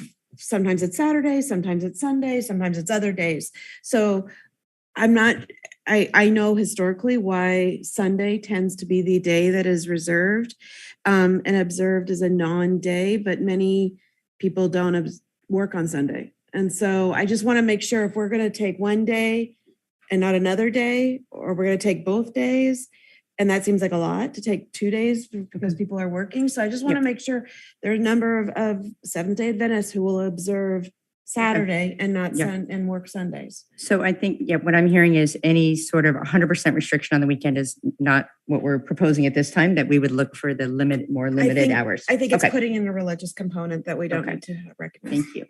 Councilmember Micah. Yeah, so I guess the question will be like, when we have like the hours, can we have like some hours for residential communities versus like the downtown, or like, because I feel that for some areas that they are more commercial, they might want to start earlier before they open the business, but for some other areas that they are like residential. But that's what they have in this chart right here. Right, but when we are talking about right now, 8 o'clock, okay. So I will say, okay. So I guess 9 o'clock. Sorry. I just want to make a clarification with that. We just divided the residential and the commercial properties. So it would be residential and commercial areas, and that's what DPW requested for the commercial areas. That's why we made that differentiation in the downtown area. Okay. Specifically. Yeah. So thank you, City Attorney, for that additional clarification. I will amend my input and go with the staff recommendation at this point. We can always tinker with it a little bit more when it comes back. And I do think, Walter, too, based on what you said, I want to have the non-residential and the residential, to me, be a little bit closer in time. It just seems from an enforcement standpoint. So we'll start there. Okay, so you have your matrices, you have all the information. We've had a robust conversation. And as we know, people have strong opinions about leaf blowers. So I'm glad we actually had this conversation this evening. And again, appreciate all the public comments. So we've given the feedback, but I would entertain a motion to accept the report. I'll make a motion to accept the report. Thank you. I'll second. Thank you. Moved and seconded. Roll call, please. Councilmember Hill. Aye. Vice Mayor Kurtz. Aye. Councilmember Yeren Scolati. Aye. Mayor Kate. Aye, that motion carries 4-0. We have no items. Oh, thank you, Walter. Thank you again for your wonderful work. We don't have any items under the San Rafael Successor Agency. So again, thank you all for attending. It was a fantastic meeting tonight, and this meeting is adjourned.